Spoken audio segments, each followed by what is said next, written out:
Hello friends, welcome to the study I Q's YouTube channel. मेरा नाम है विशाल चौहान और वर्ल्ड हिस्ट्री की अपनी सीरीज में पॉलिटिकल फिलोसफीज को हम समझ रहे हैं और आज हम समझेंगे सोशलिज्म को। राइट। सो पॉलिटिकल फिलोसफीज में पहले मैंने आपको बेसिक इंट्रोडक्टरी एक सेशन दिया, फिर उसके बाद मैंने आपको कम्युनिज्म समझाया, लिबर्टेरियनिज्म समझाया। आज हम सोशलिज्म को क्लियर आउट करते हैं। लेकिन आज के टॉपिक पर बढ़ने से पहले मैं स्टूडेंट्स को बताना चाहूंगा कि अगर उन्होंने ये प्रीवियस सेशंस नहीं देखे, कम्युनिज्म नहीं पढ़ा, लिबर्टेरियनिज्म नहीं पढ़ा या उससे पहले वर्ल्ड हिस्ट्री के इवेंट्स को नहीं समझा है, so make sure they watch all those previous sessions. Study IQ के चैनल पर जाइए, आपको वहां पर मेरे नाम से प्लेलिस्ट मिल जाएगी, या अगर आप सिंपली यूट्यूब के सर्च बार पर मेरा नाम लिखते हैं विशाल चौहान, वहां से आप स्टडी आईक्यू के सभी सेशंस को एक्सेस कर सकेंगे। Make sure you watch each and every session. Right. मेरे पढ़ाने की फिलॉसफी के साथ अगर आप जुड़ना चाहते हैं तो आपको सभी सेशंस देखने पड़ेंगे, क्योंकि अगर आप रेगुलर व्यूअर हैं तो आप वाउच कर सकते हैं, आप बता सकते हैं नए स्टूडेंट्स को कि हाँ, पिछले सेशंस देखना बहुत अनिवार्य है, क्योंकि ये पूरी सीरीज है जिसमें आपको कॉन्सेप्ट बिल्डिंग की जा रही है। राइट। कॉन्सेप्ट तैयार किए जा रहे हैं, और अगर आप कॉन्सेप्ट जो है वो सीरीज के साथ जोड़ते हुए नहीं चलेंगे तो आप गुम हो जाएंगे इस पूरी कहानी में। Right. So make sure you watch each and every session, और उन सेशंस में जो मैंने सवाल पूछे हैं उन सवालों के जवाब आप मुझे कमेंट के माध्यम से जरूर देंगे, और अपना फीडबैक जरूर प्रोवाइड करेंगे कि आपको सेशन अच्छा लगा, बुरा लगा, या जैसा भी आप फील कर रहे हैं। और अगर आपको लगता है कि और स्टूडेंट्स की मदद कर सकते हैं मेरे सेशंस, तो feel free to share these videos. आपका जो भी सोशल मीडिया प्लेटफॉर्म है वहां पर आप मेरी वीडियोस के लिंक को शेयर कर दें, जरूर करें। और जो मेरे रेगुलर स्टूडेंट्स हैं उनसे तो मैं खासी जो है वो ये उपेक्षा रखता हूं कि वो करेंगे शेयर। ठीक है। So let us start today session. आज हमें पढ़ना है सोशलिज्म को। सो आइए एक बेसिक इंट्रोडक्शन प्रिपेयर करते हैं सोशलिज्म का। लेकिन सोशलिज्म को समझने से, सोशलिज्म को जो हम समझेंगे तो बैकग्राउंड प्रिपेयर करते हैं उससे पहले। राइट। सो सोशलिज्म को समझने के लिए क्या क्या पॉइंट्स हमारे ध्यान में होने चाहिए? हमारे ध्यान में रेनेसांस, एज ऑफ एनलाइटमेंट, उसके बाद जो ज्योग्राफिकल डिस्कवरीज, और फिर वर्ल्ड ट्रेड जो डेवलप हुआ है। ठीक है। ये सारे कॉन्सेप्ट्स आपके दिमाग में प्रिपेयर्ड होने चाहिए। और कार्ल मार्क्स द्वारा जो है वो कम्युनिस्ट मैनिफेस्टो, कम्युनिज्म को जो हमने डिफाइन किया, और जो भी रिसेंटली हमने लिबर्टेरियनिज्म, कम्युनिज्म और इन सब पॉइंट्स को जो पढ़ा है, ये आपके दिमाग में क्लियर होने चाहिए। उसके अलावा कैपिटलिस्ट इकोनॉमी का डेवलपमेंट कैसे हुआ, इंपेरियलिज्म कहां पर हुआ। राइट। सो पिछले सारे टॉपिक आपको क्लियर होने चाहिए। वर्ल्ड वॉर 1, वर्ल्ड वॉर 2 के इवेंट्स आपको पता होना चाहिए, क्योंकि इन सभी चीजों का जिक्र आज जो है वो सेशन में रहेगा। तभी मैं बोलता हूं ये पूरी एक सीरीज है। पिछले सेशंस अगर आप रिवाइज नहीं करेंगे तो आगे नहीं बढ़ सकेंगे। और स्टूडेंट्स के लिए डिस्क्लेमर कि अगर वो चाहते हैं कि फैक्ट ज़्यादा से ज़्यादा फैक्ट उन्हें मिले, तो आज का जो सेशन है ये भी आपको जो है वो फीड नहीं करेगा, ये फीड करेगा आपको कॉन्सेप्ट्स। राइट। सो कॉन्सेप्ट्स से अगर आप बचना चाहते हैं तो अभी बच सकते हैं, अदरवाइज फिर आप 2 घंटे के लिए ट्रैप हो जाएंगे मेरे साथ। ठीक है। शुरू करते हैं। इंट्रोडक्शन में पहला पॉइंट देखिए क्या है। Socialism is a socio economic system. क्या है ये एक सोशियो इकोनॉमिक सिस्टम है। जिस तरह कम्युनिज्म एक सोशियो इकोनॉमिक सिस्टम है, जिस तरह कैपिटलिज्म एक socio political as well as economic system तो है ही, लेकिन सोशियो पॉलिटिकल सिस्टम भी है। कहीं मैंने एक बच्चे का कमेंट पढ़ा, वो कह रहे थे कि capitalism is not a social system. Right. It is not a socio political system, it is. क्योंकि मैंने आपको बताया ना कि कैपिटलिज्म को एस्टेब्लिश करने के लिए एक स्पेसिफिक तरीके का पॉलिटिक ऑर्डर, स्पेसिफिक तरीके की सोसाइटी और एक इकोनॉमिक ऑर्डर तो ये है ही। तो सोसाइटी पर भी असर पड़ता है, सोसाइटी का भी असर पड़ता है, पॉलिटिक्स पर भी असर पड़ता है, और पॉलिटिक्स का भी असर पड़ता है कैपिटलिज्म पे। तो socio political and economic system है। राइट। तो इसी तरह आप इसके लिए भी बोल सकते हैं, सोशलिज्म के लिए भी बोल सकते हैं कि it is again a socio political and economic system. तीनों स्फीयर में असर तो पड़ ही रहा है। राइट। इन विच, अब देखिए सोशलिज्म कैसे अलग है कैपिटलिज्म से। In which property and distribution of wealth are subject to control by the workers, either directly through popular collectives such as workers councils, और indirectly exercised on behalf of the people by the state, and in which egalitarianism or equality is an important goal. So देखिए, जब भी हम socialism की बात करेंगे, जब भी हम कम्युनिज्म की बात करेंगे, तो हम कहेंगे कि सोशलिज्म एंड कम्युनिज्म जो है वो कैपिटलिज्म के एंटी या कैपिटलिज्म का ऑल्टरनेटिव या उल्टा है या ऑपोजिट है। राइट। मतलब कि इसके ऑपोजिट जो है वो कॉन्सेप्ट है। सो दैट मीन्स जब आप सोशलिज्म को डिफाइन करेंगे, कम्युनिज्म को डिफाइन करेंगे, क्योंकि हमने पिछले सेशन में कम्युनिज्म को डिफाइन किया, आज हम सोशलिज्म को डिफाइन करते हैं और कहते हैं इसमें क्या है, देखिएगा, डिस्ट्रीब्यूशन ऑफ वेल्थ। सो कोई भी एक नेशन है, उस नेशन के जो भी रिसोर्सेज है और जो भी वेल्थ है, उसका डिस्ट्रीब्यूशन सभी वर्कर्स में होगा, राइट? सभी वर्कर्स में तो होगा ही, और जो भी वेल्थ है, जो भी मीन्स ऑफ प्रोडक्शन है, उसका कंट्रोल जो है, समझ गए आप? मीन्स ऑफ प्रोडक्शन टर्म को मैंने एक्सप्लेन किया था। जो मीन्स ऑफ प्रोडक्शन है उसका कंट्रोल जो है वो वर्कर्स के हाथ में होगा, either directly by the means of worker soviets, या worker soviet is the word for, soviet is the Russian word for council. So workers की काउंसिल्स होंगी और वो काउंसिल जो है वो डायरेक्टली मीन्स ऑफ प्रोडक्शन को कंट्रोल करेंगी, या तो उन्हीं वर्कर्स में से एक रिप्रेजेंटेटिव, डेमोक्रेटिकली रिप्रेजेंटेटिव इलेक्टेड एक सरकार होगी, राइट, जो कि सभी वर्कर्स के बिहाफ पे पूरे नेशन के जो मुख्य, जो most important means of production है उनको ऑपरेट भी करेगी और उनसे प्रोड्यूस्ड वेल्थ को सब में आवंटित करने का काम भी करेगी। सो इस तरह का अगर सिस्टम अवेलेबल है या एस्टेब्लिश्ड है तो उसको आप सोशलिज्म कहेंगे, राइट? और सोशलिज्म बना है कैपिटलिज्म को खत्म करने के लिए। तो यहां पर सवाल यह बनता है कि क्या कैपिटलिज्म पहले आया या सोशलिज्म पहले आया?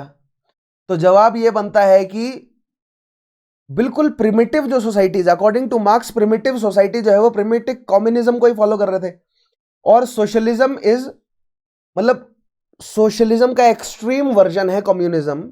तो कहीं ना कहीं आप सोशलिज्म और कम्युनिज्म को आप एक दूसरे के साथ सिनोनिमस हम रख लेंगे, ठीक है? लेकिन कुछ कुछ डिसिमिलरिटीज भी है, आज हमें वो डिसिमिलरिटीज भी एस्टेब्लिश करनी है, ठीक है, कम्युनिज्म और सोशलिज्म के बीच में।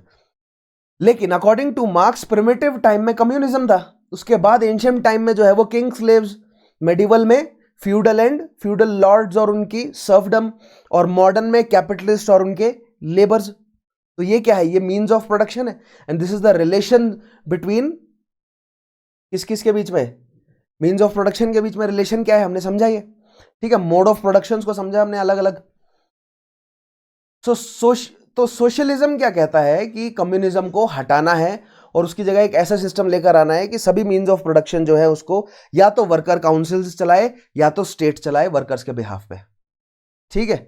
जिससे एक इक्वालिटी और इगैलिटेरियज्म का माहौल बने, जो कि प्रायोरिटी रहती है सोशलिज्म की। तो यहां पर यह पॉइंट बनता है कि सोशलिज्म पहले आया या कैपिटलिज्म पहले था। तो according two marks the primitive society was communist, ठीक है? प्रिमिटिव सोसाइटी जो है वो कम्युनिज्म को फॉलो कर रही थी। दैट मीन सोशलिज्म जो है वो कैपिटलिज्म से पहले है। The natural order of things जो है वो क्या रही हैं? वो सोशलिस्टिक या कम्युनिस्टिक रही हैं।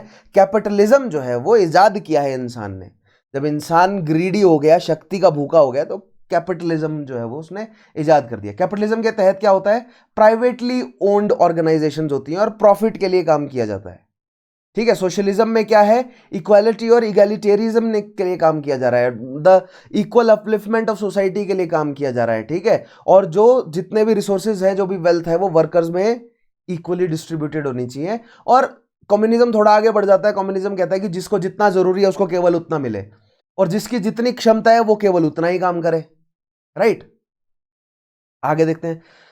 Thus, under socialism, the means of production are owned by the state, community of the workers, as opposed to privately owned as capitalism, right? So, capitalism और socialism में key difference क्या है? कि socialism में means of production would be owned by either the state or the councils of workers, ठीक है? council of workers, यानी कि जो प्रोड्यूस करेगा वही।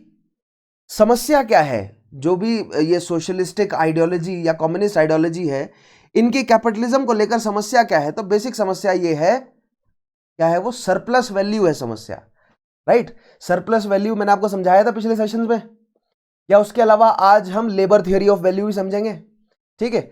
एडम स्मिथ की, या क्या बोलते हैं उसको, मार्क्स ने भी काफी काम किया है, लेकिन मार्क्स ने उसको नाम जो है वो सरप्लस वैल्यू दिया। यानी कि एक मजदूर जो है वो अपनी, जिसको जितना उसको जो है वो, मतलब मजदूर को जितना वेज मिल रहा है उससे ज्यादा काम कर रहा है वो, और वो जो ज्यादा काम कर रहा है वो फायदा किसको जा रहा है? कैपिटलिस्ट को। सिमिलरली जो स्लेव था उसको जिंदा रहने का हक दिया जा रहा था, उसको खाने को दिया जा रहा था, और वो जितनी भी मेहनत कर रहा था वो सब उसके मास्टर के पास जा रहा था। फ्यूडल पीरियड में एक सर्फ जितनी भी मेहनत कर रहा था और उस जो सरप्लस बच जा रहा था वो सारा किसके पास जा रहा था? उसके लॉर्ड के पास।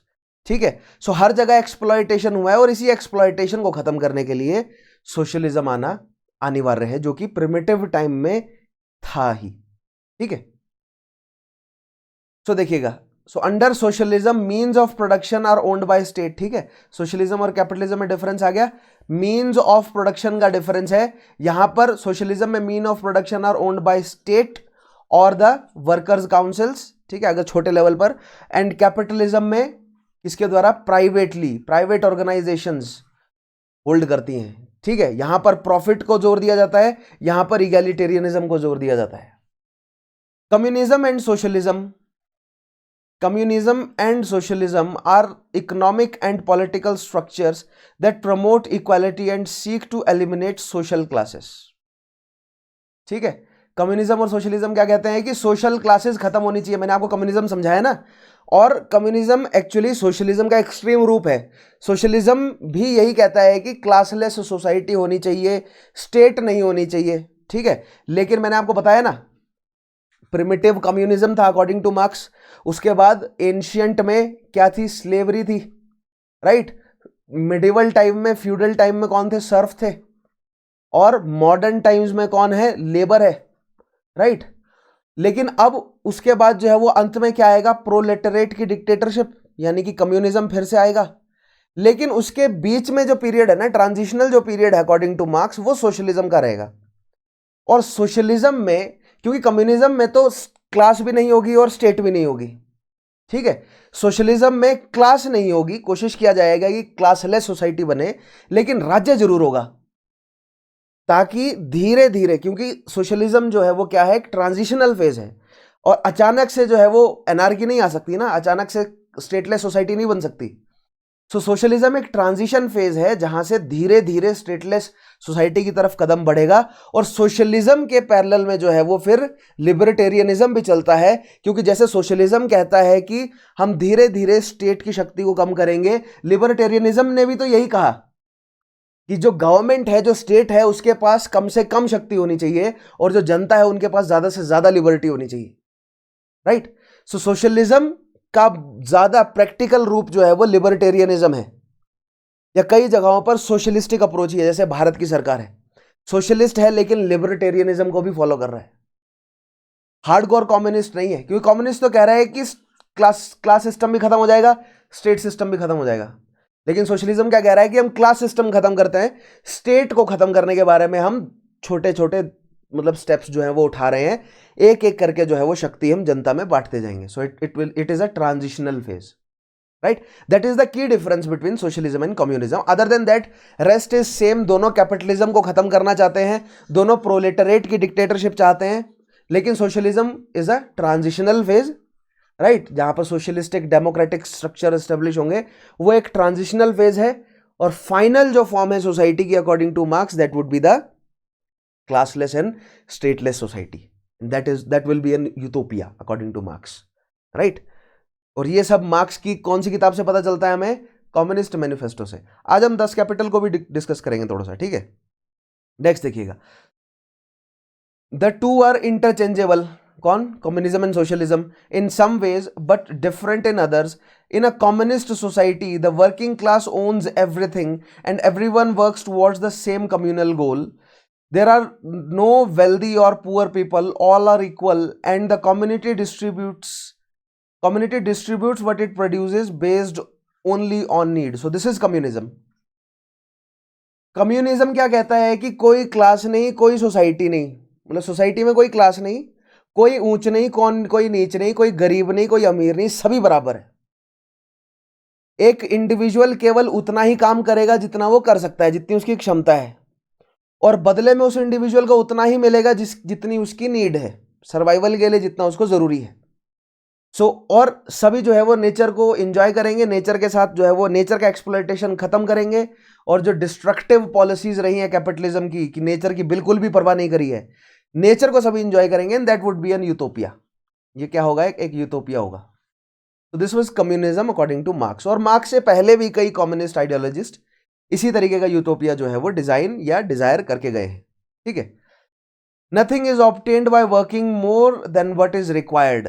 ठीक है, अगर यानी कि there will be no incentives.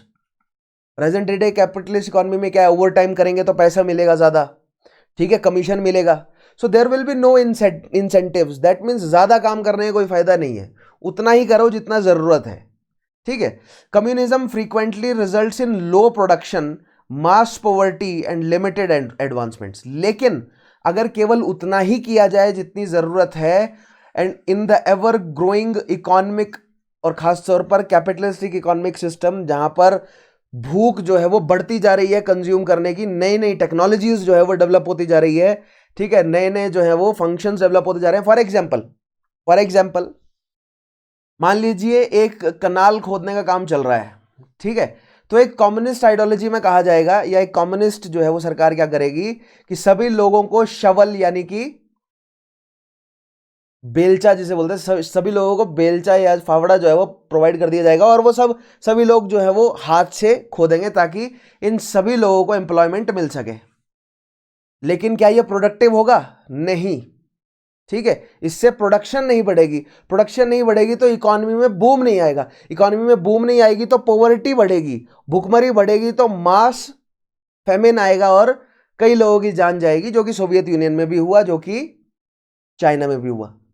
ठीक है, लेकिन एक कैपिटलिस्ट इकोनॉमी क्या बोलेगी कि we should use heavy machineries such as जो अर्थ मूवर्स होते हैं। ठीक है, हमें अर्थ मूवर्स का यूज करना चाहिए, अर्थ मूवर के यूज से जो है वो हम हटा देंगे।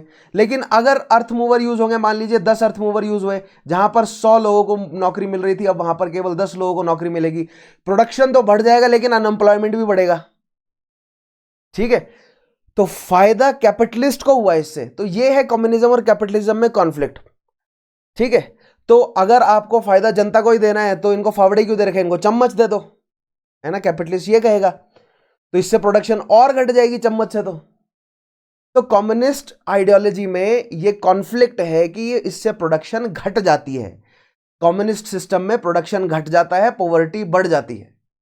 लेकिन कैपिटलिस्ट सिस्टम में भी पॉवर्टी बढ़े ऐसी कोई गारंटी नहीं है, लेकिन प्रोडक्शन जरूर बढ़ती है, जिससे कैपिटलिस्ट को तो मुनाफा होता है लेकिन अनएम्प्लॉयमेंट बढ़ता है, इन टर्न पॉवर्टी बढ़ती है। सो कम्युनिस्ट के केस में इन सब लोगों के पास नौकरी तो है लेकिन सभी गरीब हैं, लेकिन कैपिटलिस्ट केस में केवल 10 लोगों के पास नौकरी है, बाकी 90 गरीब हैं। तो इस तरह जो है वो कम्युनिस्ट और कैपिटलिस्ट में ये कॉन्फ्लिक्ट है। कैपिटलिस्ट जो देश हैं वो अपने प्रोपेगेंडा में दिखाते हैं कि देखो वहां पर 100 के 100 लोग गरीब हैं, लेकिन कैपिटलिस्ट में 90 गरीब है, 100 के मुकाबले 90 गरीब है। राइट, समझ रहे हैं ना आप? क्योंकि अगर ये मशीनें यूज कर ली गई, ये अर्थ मूवर यूज कर लिए गए, तो 10 लोगों को तो रोजगार मिलेगा, बाकी 90 तो बेरोजगार रह जाएंगे, है ना। समझ रहे हैं आप मैं क्या किस तरफ जो है वो इशारा कर रहा हूं? तो कैपिटलिस्ट इकोनॉमी भी एक्सप्लॉयटेशन करती है, और ये जो 10 लोगों को रोजगार मिल रहा है, क्या गारंटी है कि इनको जो है वो अच्छा वेज मिलेगा? हो सकता है कि इनको उतना ही वेज मिल रहा हो जितना इन 100 लोगों को मिल रहा था। ठीक है, एटलीस्ट यहां पर 100 लोगों को तो वेज मिल रहा था ना, यहां पर केवल 10 लोगों को वेज मिल रहा है, यहां कैपिटलिस्ट इकोनॉमी में अनएम्प्लॉयमेंट बढ़ गया। राइट, लेकिन एक इस यहां पर कैपिटलिस्ट इकोनॉमिस्ट जो है वो एक पॉइंट और डालते हैं कि अनएम्प्लॉयमेंट बढ़ा, लेकिन केवल इस केस में ना, और कैपिटलिस्ट इकोनॉमी में इतने सारे प्रोडक्ट हैं कि बहुत सारी अपॉर्चुनिटीज हैं एम्प्लॉयमेंट की, as compare to a communist जो है वो इकोनॉमिक सिस्टम। तो communist and capitalist both economic system का गहरा क्रिटिक जो है वो अवेलेबल है। कम्युनिस्ट कहते हैं, या पहले कैपिटलिस्ट का पढ़ते हैं। कैपिटलिस्ट ये कहते हैं कि कम्युनिस्ट इकोनॉमी जो है वो लो प्रोडक्शन की है, क्योंकि टेक्नोलॉजी का ज्यादा इस्तेमाल वो लोग नहीं करते, इसलिए प्रोडक्शन घट जाता है। प्रोडक्शन घट जाता है तो पॉवर्टी बढ़ जाती है।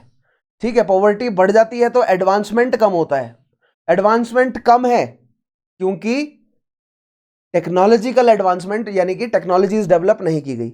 इसलिए अगर आप सिंपली रशियन ऑटोमोबाइल्स और अमेरिकन ऑटोमोबाइल्स को कंपेयर करेंगे तो थ्रू आउट 1950s से 1990s के बीच में अमेरिका ने ऑटोमोबाइल इंडस्ट्री में बूम किया, रशिया नहीं कर पाया।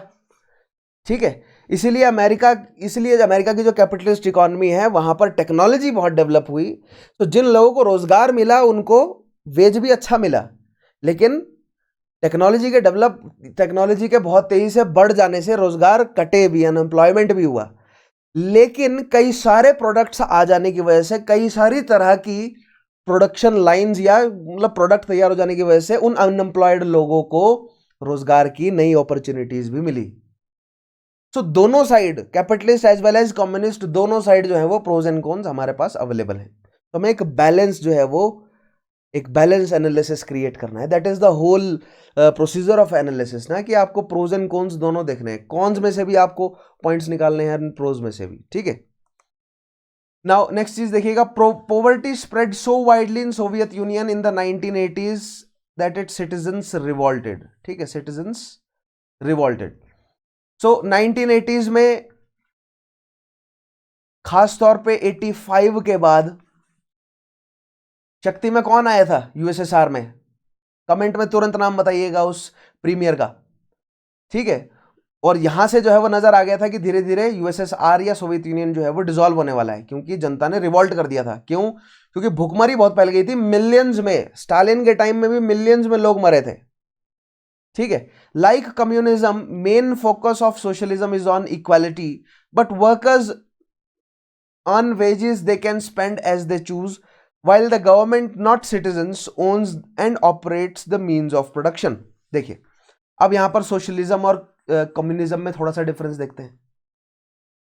Socialism and communism both advocates for an egalitarian society, एक इक्वालिटी पे बेस्ड सोसाइटी, राइट, क्योंकि दोनों ही क्लासलेस सोसाइटी चाहते हैं।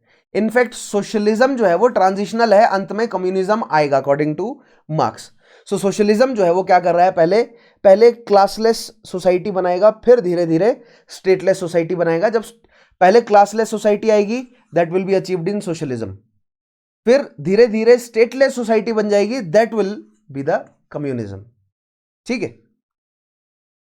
सो in socialism workers earn wages they can spend as they choose, ठीक है। वर्कर्स के पास खुला मार्केट है, जहां पर वो मतलब यूज करना चाहते हैं अपने वेज को, वहां वो करें, ठीक है। और जैसे मैंने बताया, ज्यादा से ज्यादा जितने भी बड़े प्रोड्यूसिंग ऑर्गेनाइजेशंस हैं, for example telecommunication, transportation, energy, ठीक है, डिफेंस, ये सारी चीजें जो है वो, गवर्नेंस, एग्जीक्यूशनरी, जुडिशरी, ये सारे जितने भी डिपार्टमेंट्स हैं, ये किसके हाथ में है?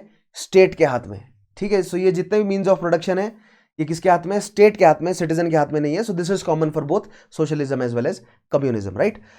Workers receive what they need to produce and survive, but there's no incentive to achieve more, leaving little motivation. Now, both in communist as well as socialist environment, worker केवल उतना ही काम करेगा जितना प्रोड्यूस करने की नीड है। मान लीजिए अगर देश में 100-200 मिलियन लोग हैं, तो केवल इतना ही अनाज प्रोड्यूस किया जाएगा कि 200 मिलियन लोगों का गुजारा हो जाए, उससे ज्यादा काम करने की जरूरत नहीं है।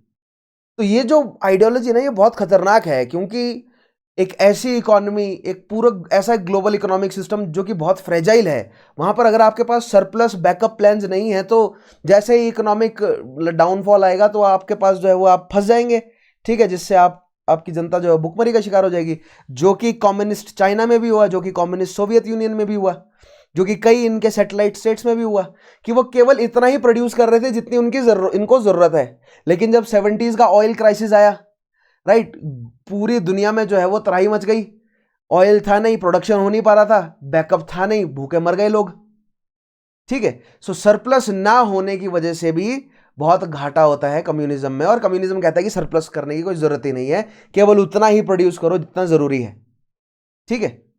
और इंसेंटिव भी नहीं होगा, अगर आप ज्यादा काम करेंगे तो कोई इंसेंटिव नहीं है, तो कोई मोटिवेशन भी नहीं है ज्यादा काम करने का।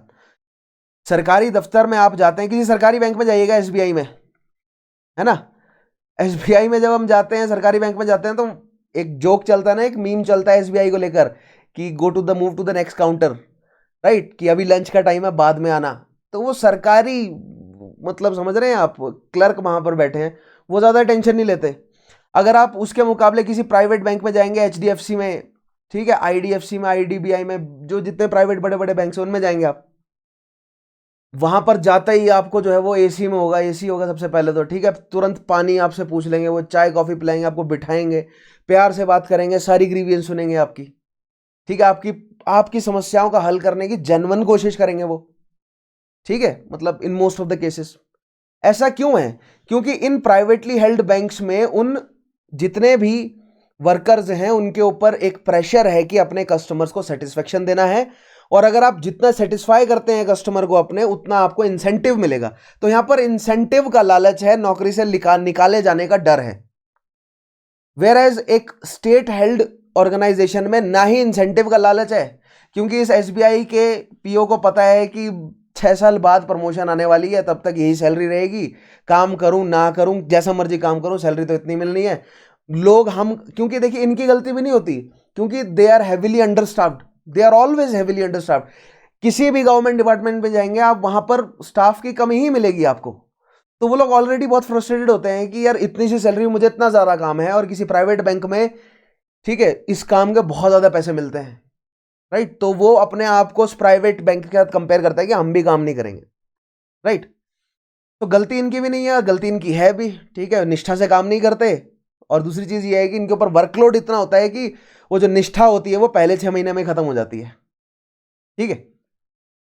सो आई होप दिस क्लियर्स कि प्राइवेट इकोनॉमी में, और यानी कि एक कैपिटलिस्ट इकोनॉमी में और एक सोशलिस्ट इकोनॉमी या कम्युनिस्ट इकोनॉमी में क्या डिफरेंस होता है, और क्यों जो है वो एक सोशलिस्ट इकोनॉमी जो है वो ग्रो नहीं कर पाती, और क्यों कैपिटलिस्ट इकोनॉमीज ग्रो कर गई, ठीक है। किस किस तर्ज पे, मतलब किस पैरामीटर पे ग्रो कर गई, जो इकोनॉमिक, अगर आप वेल्थ देखते हैं तो उस पैरामीटर पे ग्रो कर गई, ठीक है।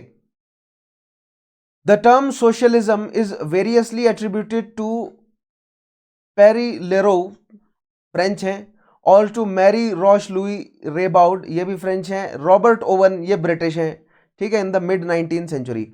सो सोशलिज्म वॉज नथिंग न्यू। ऐसा नहीं है कि सोशलिज्म कम्युनिज्म पर प्रेशर जो है वो मार्क्स नहीं डाला, मार्क्स से पहले भी कई इतिहासकार, क्योंकि यूटोपिया के बारे में तो 15th सेंचुरी से ही, 16th सेंचुरी से ही जो है वो यूटोपिया की इमेजिनेशन या यूटोपिया को जो है वो डिजाइन करना शुरू कर दिया लोगों ने, और यूटोपिया जो है वो कम्युनिज्म सोशलिज्म पर ही बेस्ड है, ठीक है, मोस्ट ऑफ द यूटोपियाज, ठीक है, सोसाइटी का जो यूटोपिया बनेगा अंत में वो कम्युनिज्म सोशलिज्म पर ही बेस्ड है। लेकिन मिड 18th सेंचुरी में, मिड 19th सेंचुरी में जो प्रोमिनेंट चेहरे सामने आए वो हैं पेरी लेरोव, ये एक फ्रेंच जो है वो फिलोसोफर हैं, political philosopher, Marie Roch Louis Reybaud, ये भी फ्रेंच है, और रॉबर्ट ओवेन, इनके नाम आप ध्यान रखेंगे, ठीक है। आगे बढ़ते हैं। अकॉर्डिंग टू फ्रेडरिक एंग्लिश, अब फ्रेडरिक एंग्लिश के बारे में मैंने आपको बताया ही था, कार्ल मार्क्स के साथ ही फ्रेडरिक एंग्लिश, दोनों ने मिलकर क्या लिखी, कम्युनिस्ट मैनिफेस्टो 1848 में छपी, ठीक है। By 1847 the term socialism, usually referring to utopian philosophies of Robert Owen and Charles Fourier, was considered quite respectable on the continent of Europe, while communism was the opposite, ठीक है। अब देखिए, socialism को European countries ने accept किया, communism को खुलकर accept क्यों नहीं किया? क्योंकि कम्युनिज्म जो है वो क्लियरली बोल रहा है कि स्टेट को खत्म कर दो, राज्य को खत्म कर दो। तो अगर स्टेट को खत्म करने की बात की जा रही है तो यूरोपियन जो कैपिटलिस्ट है उनको खतरा है obviously. So communism is very extreme for them, such as anarchism जिस तरह कॉन्स्टिट्यूशनल मोनार्कीज या डेमोक्रेटिक रिपब्लिक्स जो रहे यूरोप के, उनके लिए कम्युनिज्म एनार्किज्म बहुत बड़ा थ्रेट था, इनफैक्ट टेररिज्म था उनके लिए ये कई केसेस में। जैसे ब्रिटेन ने कम्युनिस्ट को कई जगहों पर टेररिस्ट या सोशलिस्ट को टेररिस्ट घोषित किया है।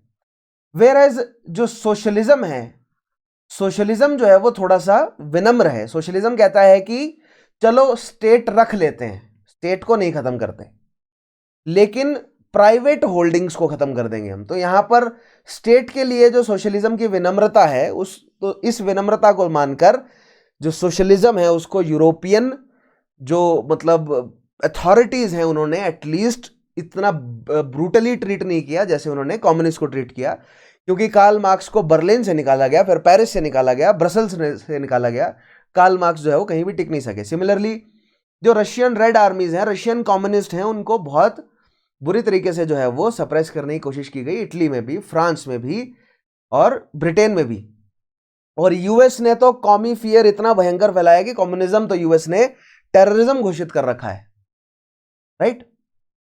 आगे बढ़ते हैं, अब देखते हैं हिस्ट्री ऑफ सोशलिज्म। थोड़ा सा सोशलिज्म का हिस्टोरिकल एस्पेक्ट समझते हैं कि थ्रू आउट इतिहास सोशलिज्म कैसे डेवलप हुआ है, right.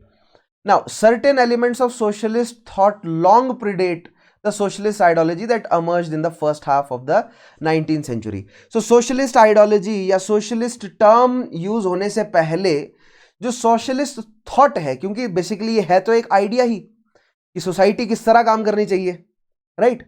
It is an idea ना कि society, economic order, political order कैसा होना चाहिए, ये आइडिया तो है ही। तो जस्ट बिकॉज कि सोशलिज्म वर्ड जो है वो मिड 19th सेंचुरी में पॉपुलरेट हुआ, दैट डजंट मीन कि उससे पहले सोशलिज्म की आइडियोलॉजी लोगों के दिमाग में नहीं आई होगी, ठीक है। For example Plato's the Republic, Plato की द रिपब्लिक जो है वो बहुत हैविली सोशलिज्म पर बेस्ड है, ठीक है। एंड सर थॉमस मोर की यूटोपिया, 16th सेंचुरी का जो मैं जिक्र कर रहा था ना, तो थॉमस मोर का यूटोपिया जो है वो 16th सेंचुरी का सोशलिज्म कम्युनिज्म पर बेस्ड है, have been cited as including socialist और कम्युनिस्ट आइडियाज।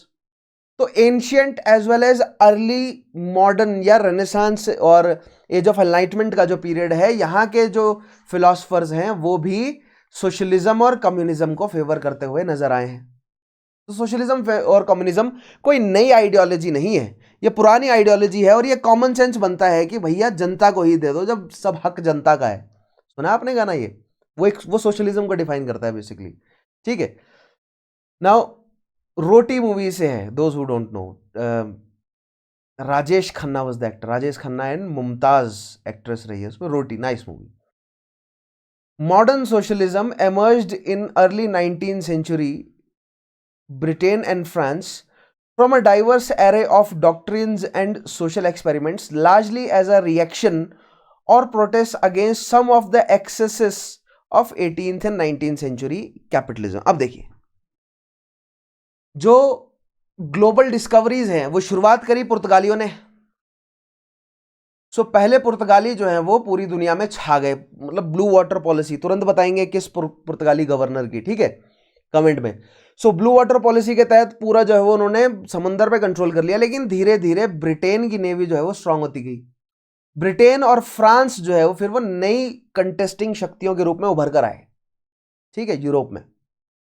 किस तरह की शक्तियां? इंपीरियलिस्टिक और कॉलोनियल शक्ति के रूप में।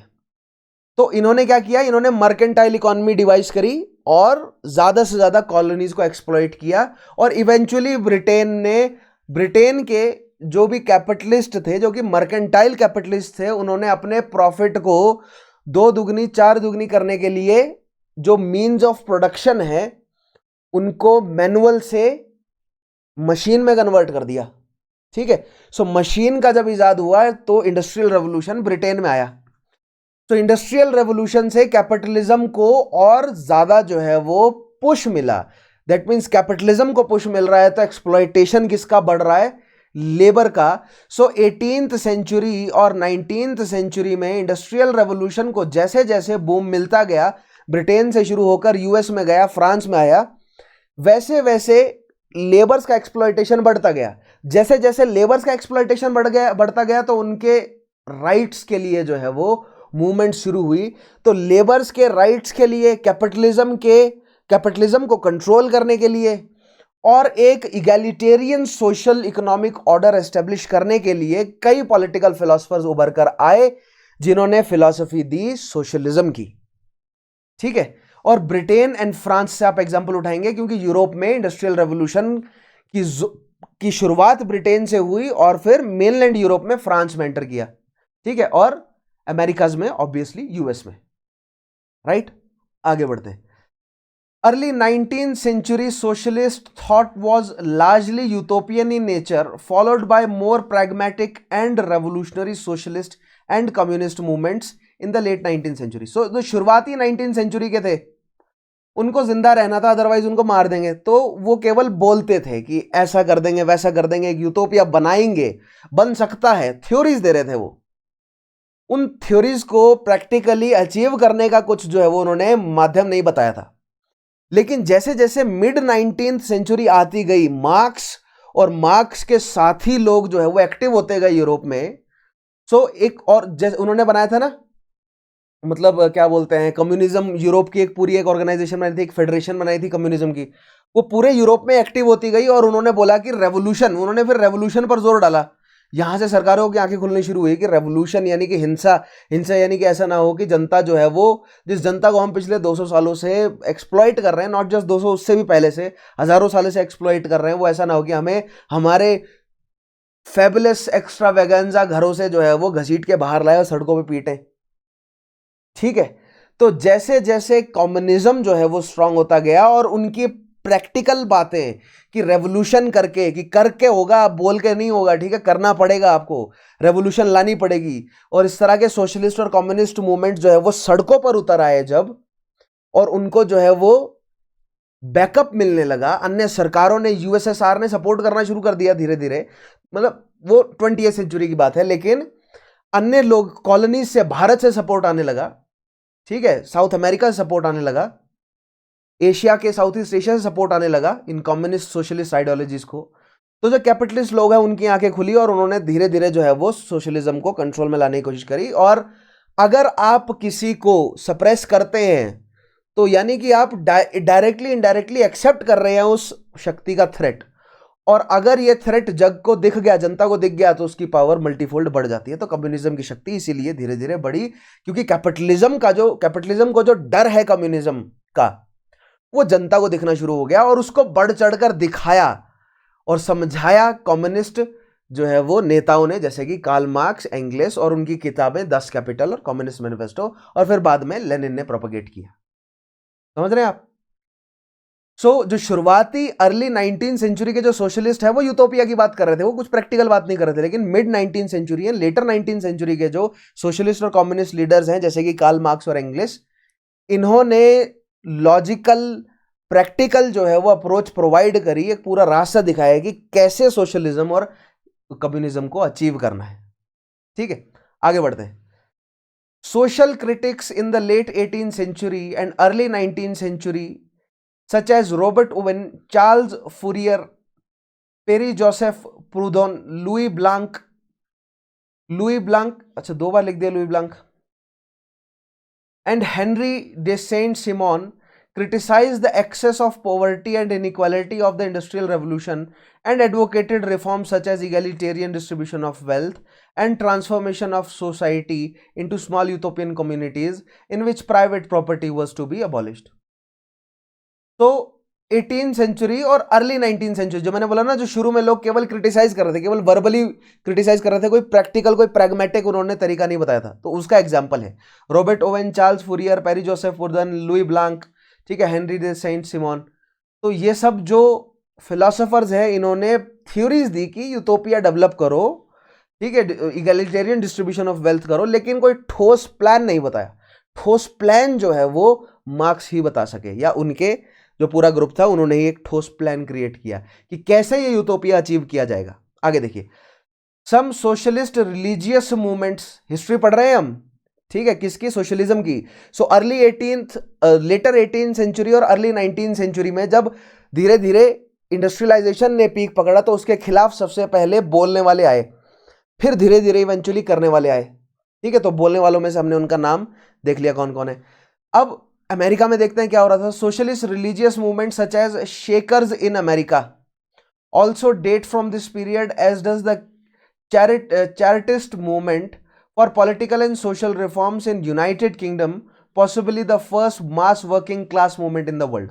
तो चैरिटिस्ट मूवमेंट को माना जाता है, चैरिटिस्ट मूवमेंट बेसिकली क्या है कि लेबर अपलिफ्टमेंट के मूवमेंट है ये, ठीक है, in the early 19th century. Similarly shakers in America, ये एक रिलीजियस मूवमेंट है, बट स्टिल ये एक सोशलिस्टिक रिलीजियस मूवमेंट है। ये कहता है कि वेल्थ का डिस्ट्रीब्यूशन क्या होना चाहिए, इगैलिटेरियन होना चाहिए। तो ये दो एग्जांपल हमें अर्ली 19th सेंचुरी के यूएस में शेकर्स और यूके में क्राइस्ट मूवमेंट का मिलता है। ठीक है, नेक्स्ट देखिएगा, अब आते हैं Karl Marx. It was Karl Marx who first systematically through, एक सेकेंड, यहां पर स्टेटमेंट गलत हो गई है।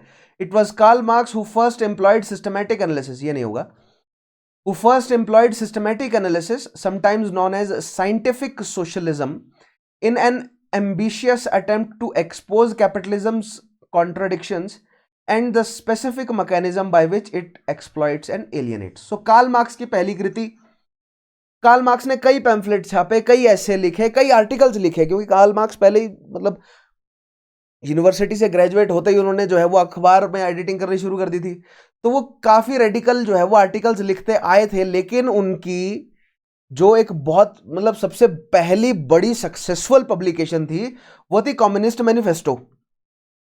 और ये सक्सेसफुल क्यों थी? क्योंकि कम्युनिस्ट मैनिफेस्टो में कार्ल मार्क्स ने पहली बार, कोई ऐसा व्यक्ति रहा कार्ल मार्क्स और एंगेल्स के कंबाइंड एफर्ट्स के वजह से, पहली बार कैपिटलिज्म का पूरा इविल जो है वो सिस्टमैटिकली एक्सप्लेन किया गया through out history, not just at that time लेकिन थ्रू आउट हिस्ट्री। किस तरह, नॉट जस्ट किस तरह प्रेजेंट डे कैपिटलिज्म, एंशियंट में किंग एंड स्लेवरी, मिडिवल में फ्यूडल लॉर्ड एंड सर्फडम, ठीक है। सो थ्रू आउट हिस्ट्री किस तरह आम जनता को एक्सप्लॉइट किया जाता रहा है, तो मोड्स ऑफ प्रोडक्शन के माध्यम से एक्सप्लॉइटेशन को सिस्टमैटिकली एक्सप्लेन करते हुए वो प्रेजेंट टाइम में लेकर आए और कैपिटलिज्म को उन्होंने डिटेल में एक्सप्लेन किया कि कैपिटलिज्म किस तरह एक्सप्लॉइट और एलियनेट करता है। कैपिटलिज्म के सभी कॉन्ट्रडिक्शंस बताए, क्योंकि कैपिटलिज्म किस तरह कहता है कि हम ओपन मार्केट कर रहे हैं, हम ज्यादा जो है वो मोड्स ऑफ प्रोडक्शन प्रोवाइड कर रहे हैं, मीन्स ऑफ प्रोडक्शन प्रोवाइड कर रहे हैं, इससे हम एम्प्लॉयमेंट बढ़ा रहे हैं, लेकिन लेबर को एक्सप्लॉइट जो कर रहे हैं वो छुपा रहे थे वो, ठीक है। सो मार्क्स ने एक साइंटिफिक सोशलिज्म जो है वो डेवलप किया। दैट मींस मार्क्स ने जो है वो पहले तो सिस्टमैटिकली कैपिटलिज्म को एक्सपोज किया, फिर कैपिटलिज्म को किस तरह एक प्रैक्टिकल तरीके से स्टेप बाय स्टेप जो है वो हटाकर एक कम्युनिस्ट यूटोपिया, एक इफेक्टिव, एक प्रैग्मेटिक, एक प्रैक्टिकल कम्युनिस्ट यूटोपिया कैसे एस्टेब्लिश होगा, उसके लिए क्लियर स्टेप्स प्रोवाइड करें। बट नॉट, क्योंकि क्रिटिक जो कहते हैं कि कम्युनिस्ट मैनिफेस्टो में अंत की जो यूटोपिया, जो कम्युनिस्ट सोसाइटी है, उसके बारे में क्लैरिटी नहीं है। जो सोशलिस्टिक सोसाइटी है, जो ट्रांजिशनल फेज रहेगा, उसके बारे में काफी क्लैरिटी है। क्योंकि मैंने आपको मार्क्स एंड असेसमेंट में आपको बताया था, जब हमने असेस किया था मार्क्स ने कहां पर जो है वो चूक करी है, तो मार्क्स की गलतियों को भी हमने पकड़ा था।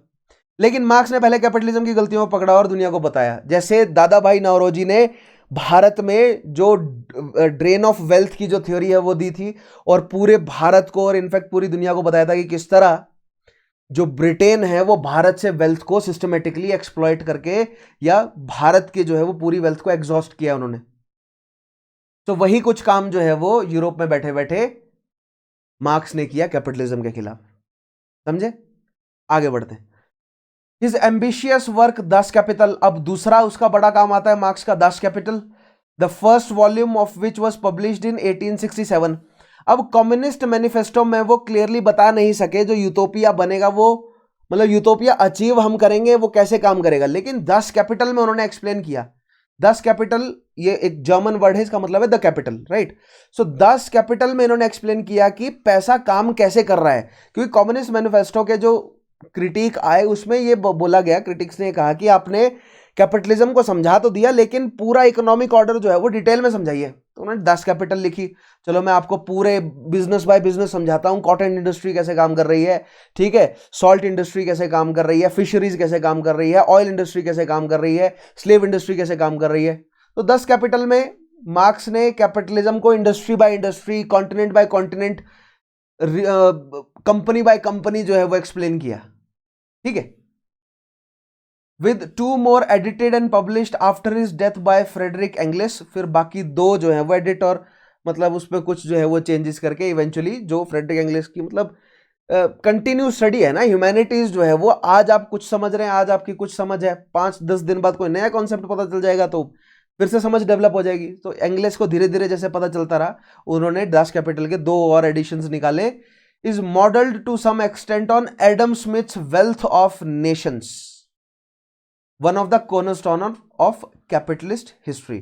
So Adam Smith की Wealth of Nations, जिसमें Adam Smith ने 5 जो है वो ऐसे की पॉइंट्स है जिसके माध्यम से समझाया है कि एक राज्य की, एक देश की, एक नेशन की वेल्थ जो है वो कैसे काम करनी चाहिए। तो एडम स्मिथ की वेल्थ ऑफ नेशंस आपको मैं, अगर मैं इकोनॉमिक्स के टॉपिक करा सका तो वहां पर समझाऊंगा, ठीक है।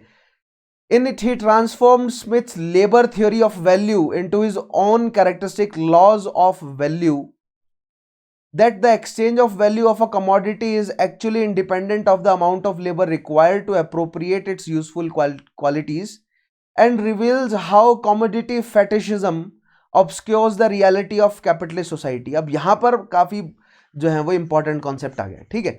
सो एडम स्मिथ की थियरी ऑफ वैल्यू, अब ये थियरी ऑफ वैल्यू कई लोग कहते हैं कि ये मार्क्स की है, ठीक है, कई जगह पर आपको लिखा हुआ दिख जाएगा, लेकिन मार्क्स की थियरी ऑफ वैल्यू नहीं है, मार्क्स की सरप्लस वैल्यू की थियरी है, ठीक है। बात सेम ही है, थियरी ऑफ वैल्यू भी वही बात कह रहा है जो मार्क्स की सरप्लस वैल्यू कह रहा है, लेकिन थियरी ऑफ वैल्यू में जो एडम स्मिथ है वो पॉजिटिव सेंस में कह रहे हैं कि कैपिटलिज्म जो है वो उससे फायदा होगा। बेसिकली है क्या कि एक कोई मजदूर है, थियरी ऑफ वैल्यू क्या है मैं आपको बताता हूं, या मार्क्स की सरप्लस वैल्यू क्या है, या फिर उसके बाद एंग्लिस ने उसी चीज को लॉज ऑफ वैल्यू के फॉर्म में लिखा।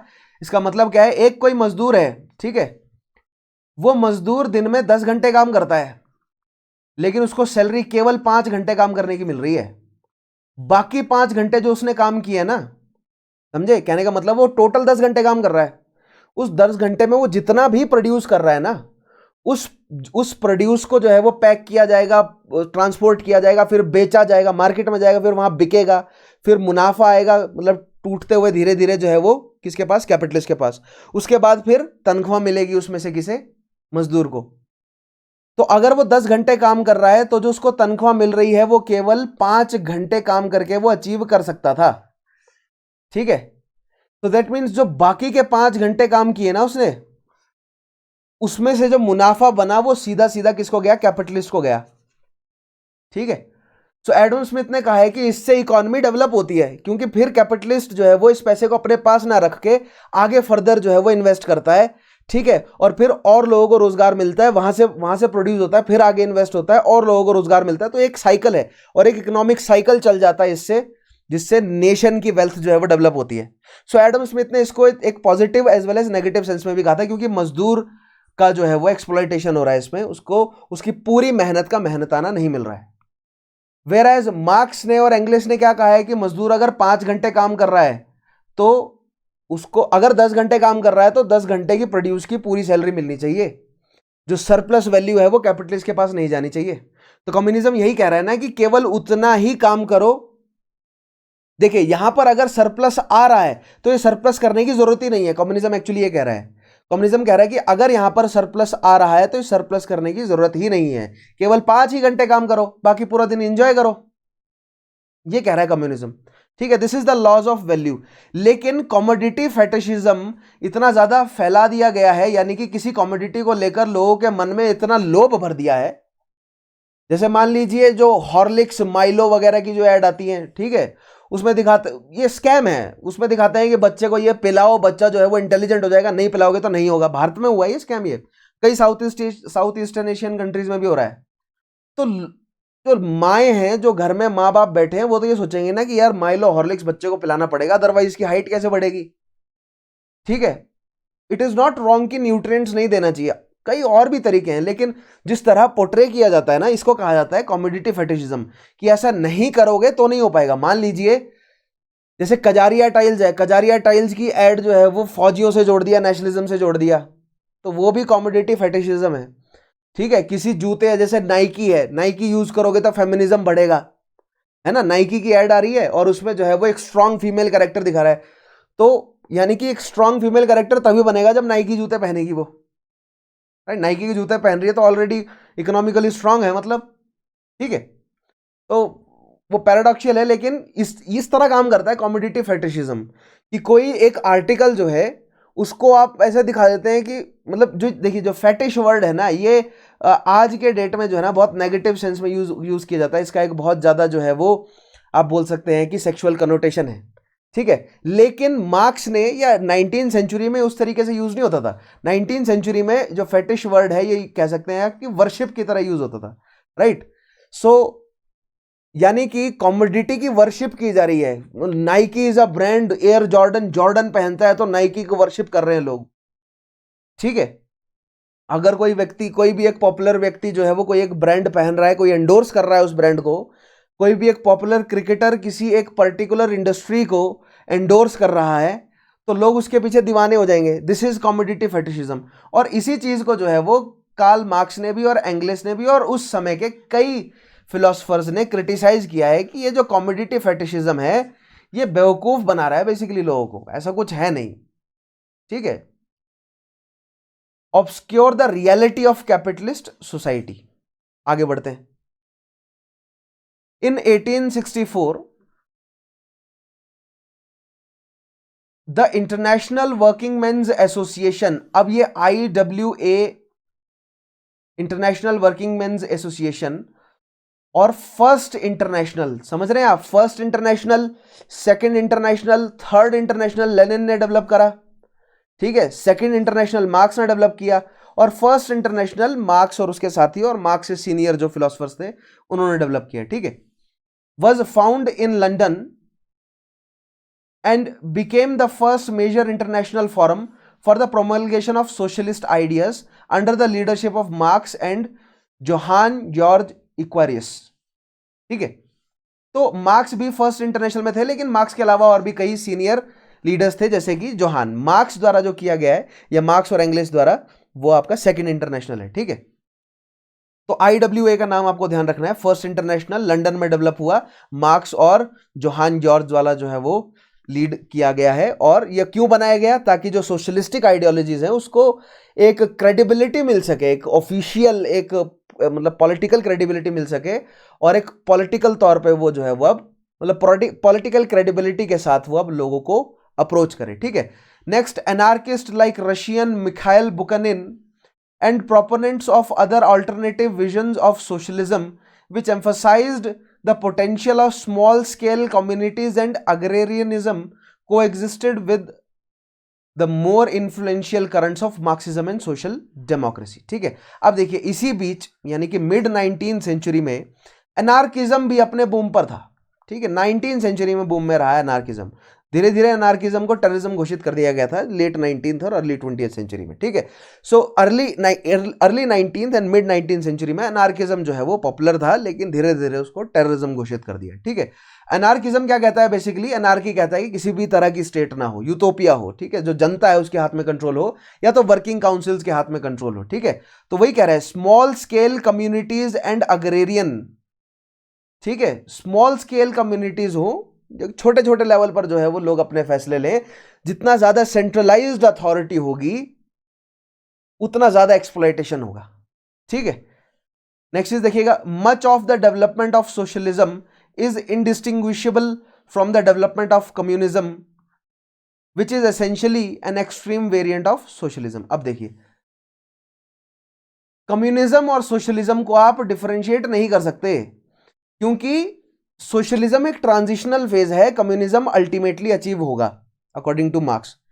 तो सोशलिज्म क्या कहता है, state classless society but state will be present. Communism क्या कहता है कि classless and stateless.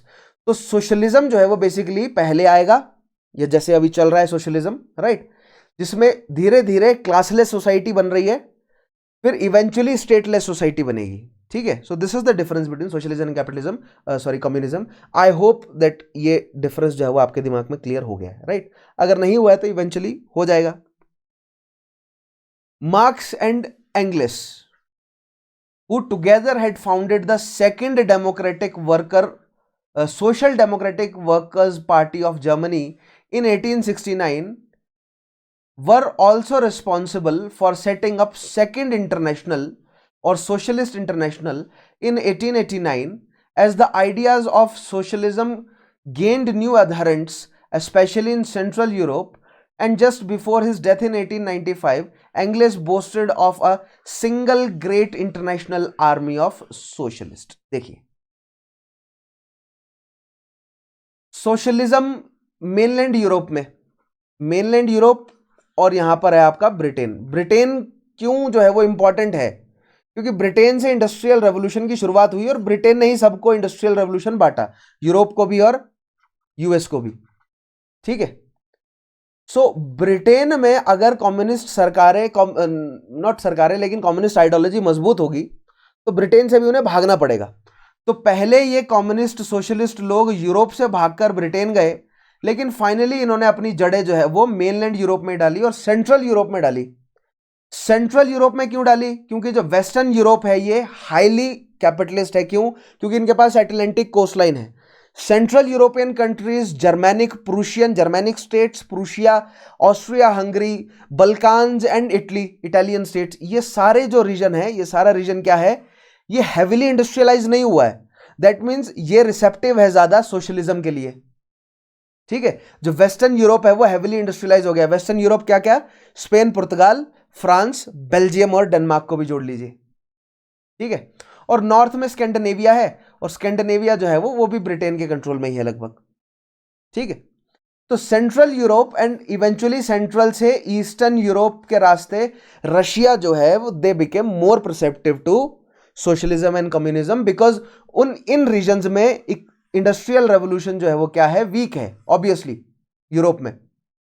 I hope ये मैप आपको समझ आ रहा होगा यूरोप का। ये यूरोप का वेस्टर्न पार्ट है, यूरोप का सेंट्रल पार्ट है, यूरोप का ईस्टर्न पार्ट है। ईस्टर्न में रशिया, बाल्टिक कंट्रीज, लिथुआनिया और पोलैंड। ठीक है, और नीचे जो है वो यूक्रेन, बेलारूस और बल्कान नेशंस और टर्की। ठीक है, सेंट्रल में कौन? Germanic tribes, Austria Hungary, Italian states. और वेस्टर्न में कौन है? स्पेन, पुर्तगाल, फ्रांस, बेल्जियम और डेनमार्क। और इधर अलग से बैठा है कौन? ब्रिटेन ऊपर। राइट, सो इनको वेस्टर्न यूरोपियन कंट्रीज कहते हैं। जर्मनी धीरे धीरे वेस्टर्न यूरोपियन कंट्रीज में जुड़ा है वर्ल्ड वॉर 2 के बाद। राइट, सो एंग्लिश ने बाद में बोला भी है कि जो जर्मनी में हमारी जो आर्मी है सोशलिस्ट की, it is the single greatest. ठीक है, इस पॉइंट में देखिए क्या क्या हमें सब्सटेंस मिल रहा है। इस पॉइंट में हमें बेसिकली फैक्ट मिल रहा है इस पॉइंट में से क्या क्या? मार्क्स और एंग्लिश ने मिलकर 1869 में social democratic workers party of Germany establish करी। ठीक है, अब यहां पर देखिए 1869 में अभी जर्मनी पूरी तरह यूनिफाई नहीं हुआ है, लेकिन उसी तरफ बढ़ रहा है। 71 में पूरी तरह यूनिफाई हो जाएगा ओटो वॉन बिस्मार्क के तहत।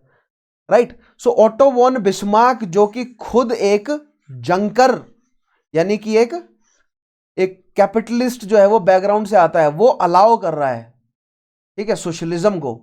दैट मीन्स वो सोशलिज्म की तरफ सोच रहा है, वो सोशलिज्म को थोड़ा सा अलाउ कर सकता है। या आप इस तरह कह सकते हैं कि वो नया ऑर्डर क्योंकि लाना ही था उन्हें, जर्मनी का तो ये मतलब सपना ही था कि अपना खुद का इकोनॉमिक ऑर्डर लाना है, तो हो सकता है कि सोशलिज्म को बेस बनाकर वो इकोनॉमिक ऑर्डर ला सके। तो वो थोड़ा सा इन डेप्थ मामला है, उतना डीप में नहीं जाना हमें केवल समझना है कि क्या क्या इवेंट घटे। राइट, और उसके अलावा सेकंड इंटरनेशनल 1889 में स्टैब्लिश हुआ। फर्स्ट इंटरनेशनल लंदन में हुआ, सेकंड इंटरनेशनल जर्मनी में। ठीक है, और जर्मनी में या सेंट्रल जो यूरोप है यहां पर धीरे धीरे जो है वो सोशलिज्म कम्युनिज्म के लिए आइडियोलॉजी जो है वो स्ट्रांग होती गई। Right, now in the first world war started in 1914, the socialist democratic parties in UK, France, Belgium, Germany supported their respective states' war effort, discarding their commitment to internationalism and solidarity, and the second international dissolved during the war. अब देखिए, अब हमने early 19th century से शुरू किया है socialism का इतिहास। राइट, समझ रहे हैं आप? अर्ली 19th सेंचुरी से मिड 19th सेंचुरी में आए, मिड 19th सेंचुरी से लेटर 19th सेंचुरी में आए हम। ये लेटर 19th सेंचुरी के इवेंट्स हैं, और अब 20th सेंचुरी का इवेंट है वर्ल्ड वॉर 1। ठीक है, अर्ली 20th सेंचुरी का पहला बड़ा इवेंट है वर्ल्ड वॉर 1। और वर्ल्ड वॉर 1 में जितने भी राष्ट्र हैं, यूके में जो सोशलिस्ट पार्टी थी, फ्रांस में सोशलिस्ट पार्टी थी, इटली की सोशलिस्ट पार्टी, बेल्जियम की, डेनमार्क की, जर्मनी की, ठीक है, रशिया की सोशलिस्ट जो ऑर्गेनाइजेशन है, इन सभी ने अपने अपने राष्ट्र के जो भी मतलब युद्ध में जो है वो सपोर्ट किया, राष्ट्र को युद्ध में सपोर्ट किया। अदरवाइज ये सभी लोग क्या कह रहे थे कि एक इंटरनेशनल सोलिडेरिटी होनी चाहिए, इंटरनेशनलिज्म की तरफ जो है वो सोशलिज्म कदम बढ़ा रहा है। और इनफैक्ट वर्ल्ड वॉर 1 जो है वो इन कैपिटलिस्ट राष्ट्रों के कैपिटलिस्ट इंटरेस्ट की लड़ाई थी, जो कि लेनिन ने कहा है बाद में फिर। ठीक है, व्याख्या भी दी है उसकी कि किस तरह विश्व युद्ध जो है वो बेसिकली विश्व युद्ध नहीं था, ये कैपिटलिस्ट राष्ट्रों का अपना अपना इंटरेस्ट था, इंटरेस्ट की वॉर थी, तो जनता का कोई लेना देना नहीं था।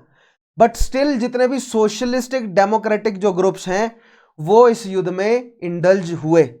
इसीलिए कम्युनिज्म जो है वो सोशलिज्म से अलग हो गया, क्योंकि कम्युनिज्म या कम्युनिस्ट आइडियोलॉजी जो कट्टर मार्क्सिस्ट है, उन्होंने कहा कि हमें कैपिटलिस्ट लोगों के झगड़े में उलझना ही नहीं। इसलिए रशियन रेवोल्यूशन के बाद Lenin withdrew Russia from world war 1। Right. आगे देखिए, in Russia however Vladimir Ilyich Lenin denounced the war as an imperialist conflict and urged workers worldwide to use it as an occasion of proletarian revolution। ठीक है, Lenin ने क्या किया, अक्टूबर revolution 1917, उसके बाद USSR को एस्टेब्लिश किया, ठीक है, कॉमिंटर्न को एस्टेब्लिश किया, थर्ड इंटरनेशनल को एस्टेब्लिश किया, और जिससे उन्होंने ये डिक्लेयर किया कि उनका एजेंडा है पूरी दुनिया में कम्युनिज्म फैलाना है, और पूरी दुनिया के कम्युनिस्ट कॉमरेड्स को कहा कि ये जो युद्ध चल रहा है इसका यूज करो, रेवोल्यूशन लाओ और तख्ता पलट करो कैपिटलिस्ट, और यानी कि कूप करो, जैसे भारत में जो है वो कोशिश भी हुई लेकिन सफल नहीं हो सके, राइट। क्योंकि महात्मा गांधी जी ने जो है वो कांग्रेस का ये स्टांस क्रिएट करवा दिया कि हम सपोर्ट कर रहे हैं युद्ध में, किसका, ब्रिटेन का, वर्ल्ड वॉर 1 में। तो यहां पर जो सोशलिस्ट लोग हैं वो थोड़े से गांधी जी से भड़क गए थे, right. In February 1917 revolution broke out in Russia and the workers, soldiers and peasant set up councils, right. तो मैंने आपको बताया रशियन रेवोल्यूशन पढ़ी है हमने, ठीक है। रशिया में जो है वो बहुत सारी काउंसिल्स एस्टेब्लिश हो गई थी, सोवियत एस्टेब्लिश हो गई थी, सोल्जर्स की भी और वर्कर्स की भी, और फिर उन सभी काउंसिल्स का दिल जीतते हुए सेंटर में जो है वो एक सुप्रीम सोवियत एस्टेब्लिश हुई, जिसको लीड किया किसने, त्रोत्स्की। जब बीमार हो गए थे, जब गोली लग गई थी किसको, लेनिन को, तब त्रोत्स्की ने लीड किया, लेकिन मतलब ऑफिशियली जो है वो लेनिन रहे अपनी मृत्यु तक, ठीक है। The Bolsheviks won a majority in soviets in October 1917 and at the same time the October लिख दिया यहां पर, October revolution was led by Lenin and Leon Trotsky, ठीक है। तो ये पॉइंट हम पढ़ चुके हैं already. So this is the history of socialism now. So अब जो सेकंड इंटरनेशनल है, जो सोशलिस्टिक ऑर्गेनाइजेशंस है वो ठप हो गई हैं, क्योंकि उन सब ने वर्ल्ड वॉर 1 में कैपिटलिस्ट नेशंस का साथ दे दिया अपने अपने, तो सेकंड इंटरनेशनल को ठप कर दिया, उसकी जगह थर्ड इंटरनेशनल एस्टेब्लिश किया, that is composed by Lenin, Leon Trotsky और उनके साथियों ने, और वो स्ट्रिक्टली कम्युनिस्ट था, ठीक है। नेक्स्ट देखिएगा, the new Soviet government immediately nationalized the banks and major industries, repudiated the former Romanov regime's national debts, sued for peace and withdrew from First World War, implemented a system of government through elected workers councils और Soviet, ठीक है।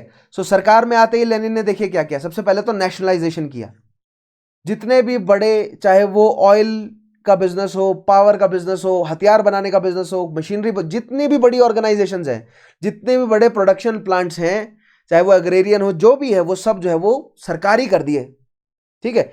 और उस सरकार को कौन चला रहा है, उस सरकार को चला रहा है इलेक्टेड वर्कर की जो काउंसिल है, जो सोवियट्स है उनके रिप्रेजेंटेटिव। मैंने बताया ना कि अगर मान लीजिए ये रशिया है और ये रशिया के जितने भी इंपॉर्टेंट शहर है वहां की सोवियट्स हैं, तो हर एक सोवियत से, मतलब जनसंख्या के हिसाब से रिप्रेजेंटेटिव जो है वो सेंट्रल सोवियत में आएगा, और फिर यहां पर वो सरकार चलाएंगे, ठीक है। So this will be the supreme soviet, right.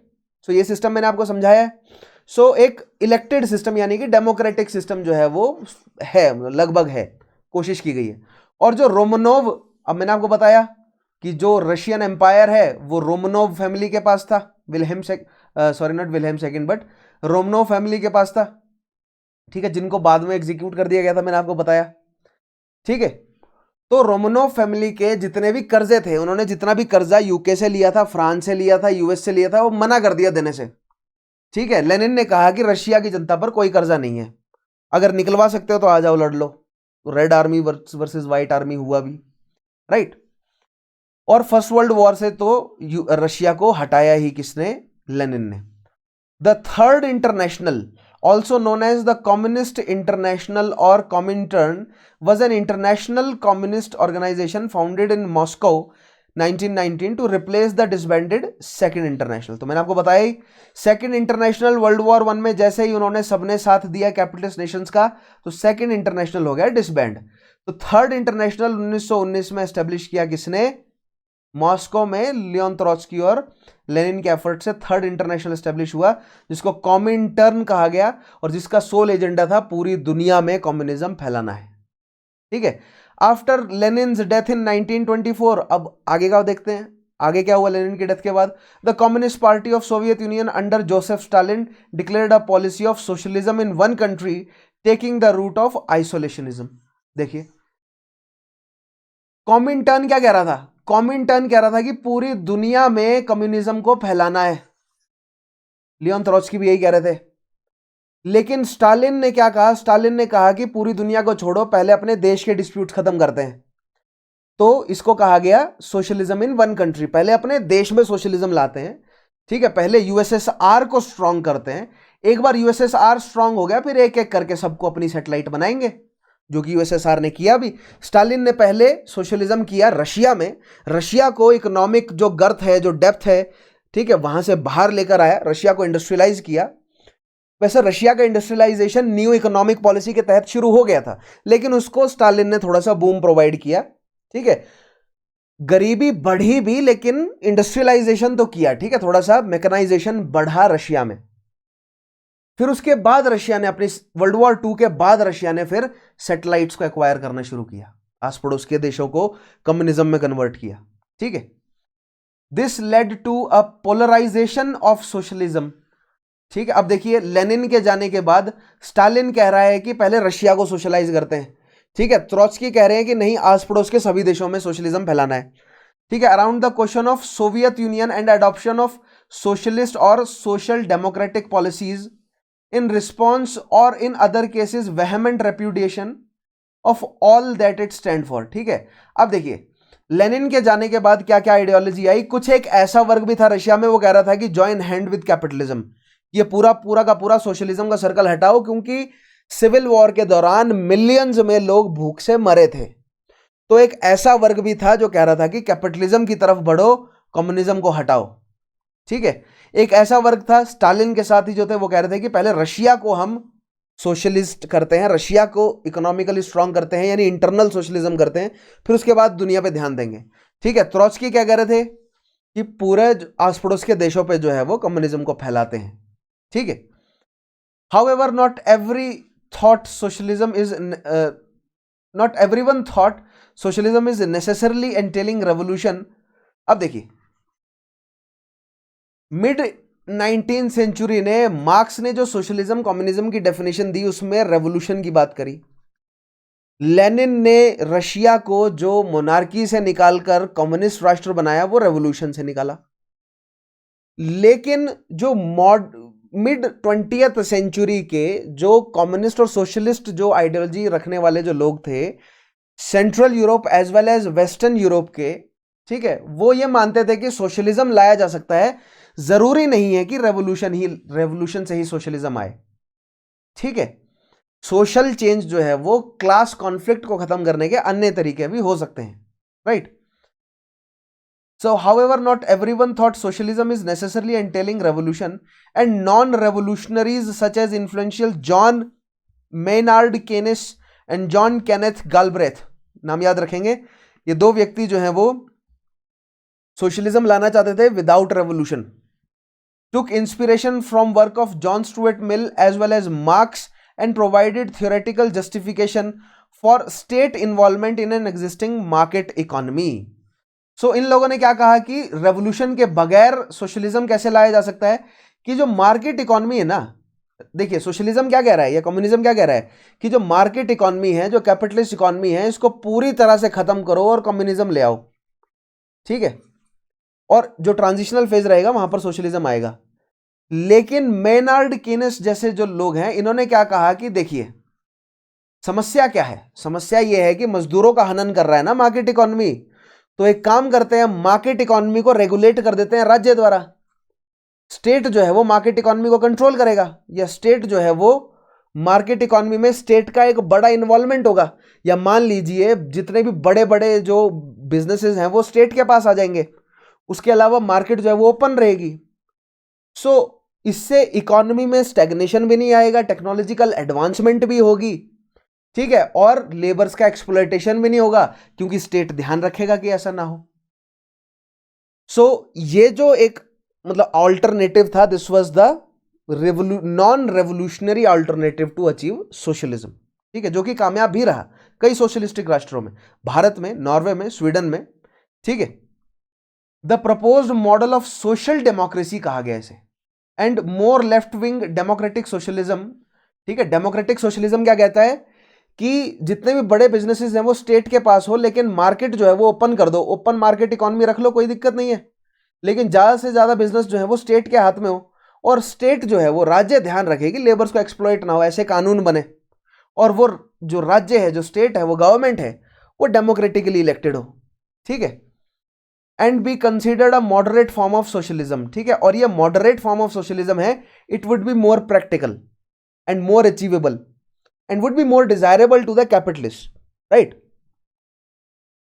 Many societies would not, and aims to reform capitalism democratically through state regulation and the creation of state sponsored programs and organizations which work to ameliorate or remove injustices purportedly inflicted by capitalist marking system। यानी कि systematically capitalist marking system ने जो labours को exploit किया है, तो राज्य intervene करे, राज्य आए और मेक श्योर करे कि लेबर जो है वो एक्सप्लॉइट ना हो, और ओपन मार्केट सिस्टम भी बना रहे ताकि प्रोग्रेस भी ना रुके। ठीक है, लेकिन राज्य जो है वो ऐसे क्या करते रहे, ऐसे स्टेट स्पॉन्सर्ड प्रोग्राम्स हो, जैसे कि free health care, free education system, यानी कि इस तरह के जो बिजनेस हैं, हेल्थ केयर है, एजुकेशन सिस्टम है, ये सारे राज्य के कंट्रोल में रहे। जैसे भारत में एजुकेशन लगभग एजुकेशन जो है वो प्राइमरी एजुकेशन तो फ्री है। ठीक है, मतलब अगर आप बिल्कुल ही गरीब हैं, अगर आप अफोर्ड नहीं कर सकते, तो आपको 14 साल की उम्र तक तो एजुकेशन सरकार देगी ही देगी। ठीक है, उसके अलावा हेल्थ केयर भी ऑलमोस्ट फ्री है भारत में। जो सरकारी अस्पताल है उसमें जो मतलब एटलीस्ट आपको पर्ची जो है वो बहुत सस्ती पड़ती है। ठीक है, यानी कि जो कैपिटलिस्ट राष्ट्र है उनके मुकाबले तो भारत का हेल्थ केयर सिस्टम बहुत सस्ता है, राइट। लेकिन अगर आप नॉर्वे, स्वीडन, फिनलैंड, जर्मनी के हेल्थ केयर सिस्टम को देखेंगे, ठीक है, ऑस्ट्रेलिया, कनाडा के हेल्थ केयर सिस्टम को देखेंगे, तो वहां पर बिल्कुल या ऑलमोस्ट जो है वो फ्री है उनका हेल्थ केयर, एजुकेशन काफी हद तक फ्री है। सो स्टेट इस तरह के प्रोग्राम चलाए, तो यानी कि राज्य में कुछ सोशलिज्म के नेचर होंगे, कुछ कैपिटलिज्म के होंगे, और एक फाइन बैलेंस होगा ताकि कॉन्फ्लिक्ट ना हो, राइट। क्योंकि नॉन रेवोल्यूशनरी, क्योंकि अगर रेवोल्यूशन होगी तो कॉन्फ्लिक्ट बढ़ेगा ही, राइट। आगे देखते हैं, अब हम करते हैं थोड़ा सा क्रिटिसिज्म सोशलिज्म का। ठीक है, criticism of socialism range from disagreements over the efficiency of socialist economic and political models to outright condemnation of socialist societies. ठीक है, अब देखिए इस एक लाइन में हमने जो है वो इंट्रोड्यूस या समराइज भी कर दिया और इंट्रोड्यूस भी कर दिया। ठीक है, कि सोशलिज्म का क्रिटिक जो है वो है क्या। सोशलिज्म की सबसे बड़ी समस्या जो नापी गई है वो ये है कि वो एफिशिएंट नहीं है। यानी कि जैसे मैंने बताया ना कि अकॉर्डिंग टू सोशलिज्म एक कनाल को खोदने के लिए सभी मजदूरों को फावड़े दे दिए जाएं, लेकिन अकॉर्डिंग टू कैपिटलिज्म मजदूरों को फावड़े देने की क्या जरूरत है, मशीनों को लगाओ ना, अर्थ मूवर्स को, जेसीबी का यूज करो और खुदाई कर दो। लेकिन अगर आप जेसीबी का यूज करते हैं तो आप 90 लोगों का रोजगार खा जाते हैं, और अगर आप 100 के 100 लोगों को रोजगार देते हैं तो जो कनाल 6 महीने में बननी है वो 6 साल में बनेगी। तो प्रोडक्टिविटी घट जाएगी, प्रोडक्टिविटी घटेगी, एफिशिएंसी घटेगी, तो पॉवर्टी बढ़ेगी, राइट। लेकिन अगर आप एफिशिएंसी बढ़ाते हैं तो उससे प्रोडक्शन तो बढ़ेगा लेकिन अनएम्प्लॉयमेंट बढ़ेगा। लेकिन कैपिटलिस्ट बोलते हैं कि अगर कैपिटलिस्ट इकोनॉमी आप लाते हैं तो प्रोडक्शन के हम और कई तरीके ले आएंगे, तो जो अनएम्प्लॉयड हुए हैं लोग उनको और मोर्चे खुल जाएंगे एम्प्लॉयमेंट पाने के। लेकिन ये एक बहुत खोखला वायदा है जो कि फेल हुआ, और अनएम्प्लॉयमेंट ग्लोबली जो है वो मतलब अपने पीक पर है। ठीक है, some critics dispute that egalitarian, peak पर नहीं है कहने का मतलब बहुत बड़े लेवल पे है, अभी अनएम्प्लॉयमेंट है। Some critics dispute that the egalitarian distribution of wealth and nationalization of industries advocated by some socialists can be achieved without loss of political or economic freedoms। अब देखिए, अब जो लेनिनिज्म है, मार्क्सिज्म लेनिनिज्म है और स्टालिनिज्म जो है वो ये कहते हैं कि जो इगैलिटेरियन डिस्ट्रीब्यूशन ऑफ वेल्थ है ना वो रेवोल्यूशन से आएगा, वो खून खराबा करके आएगा। ठीक है, वो इकोनॉमिक और पॉलिटिकल लॉस से आएगा, क्योंकि आपको थोड़ा खून बहाना पड़ेगा, क्रांति खून मांगेगी। ठीक है, लेकिन कुछ ऐसे वर्ग ऑफ फिलोसफर्स भी है जो कहते हैं कि कोई जरूरत नहीं है खून बहाने की। ठीक है, सिस्टमेटिकली जो है वो नॉन रेवोल्यूशनरी तरीकों को यूज करते हुए या without the loss of political और इकोनॉमिक फ्रीडम भी सोशलिज्म अचीव किया जा सकता है। Some argue that countries where the means of productions are socialized are less prosperous than those where the means of production are under private control।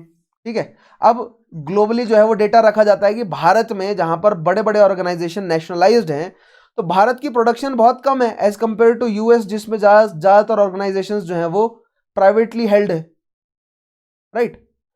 तो केवल economic data को हाथ में रख के आप जो है वो कंक्लूजन पे नहीं पहुंच सकते, आपको अन्य कई सारे फैक्टर्स हैं उनको भी नजर में या मतलब उनको भी ध्यान में रखना पड़ेगा। लेकिन अगर आप इकोनॉमिक या जीडीपी को ही मान लीजिए, जीडीपी को ही अगर आप एकमात्र फैक्टर मानते हैं, तो हाँ, ये कहना बिल्कुल सही रहेगा कि जो सोशलिस्टिक राष्ट्र हैं वो लेस प्रोग्रेसिव हैं, वो लेस प्रोडक्टिव हैं, वो स्टेगनेंट है उनकी economies as compare to highly capitalist या फ्री मार्केट या ओपन मार्केट या प्राइवेटली जो कंट्रोल मतलब प्राइवेटली हेल्ड ऑर्गेनाइजेशन वाला जो मार्केट है, वहां की इकोनॉमी जो है वो तेजी से ग्रो कर रही है, ठीक है, और की भी है through out history, right.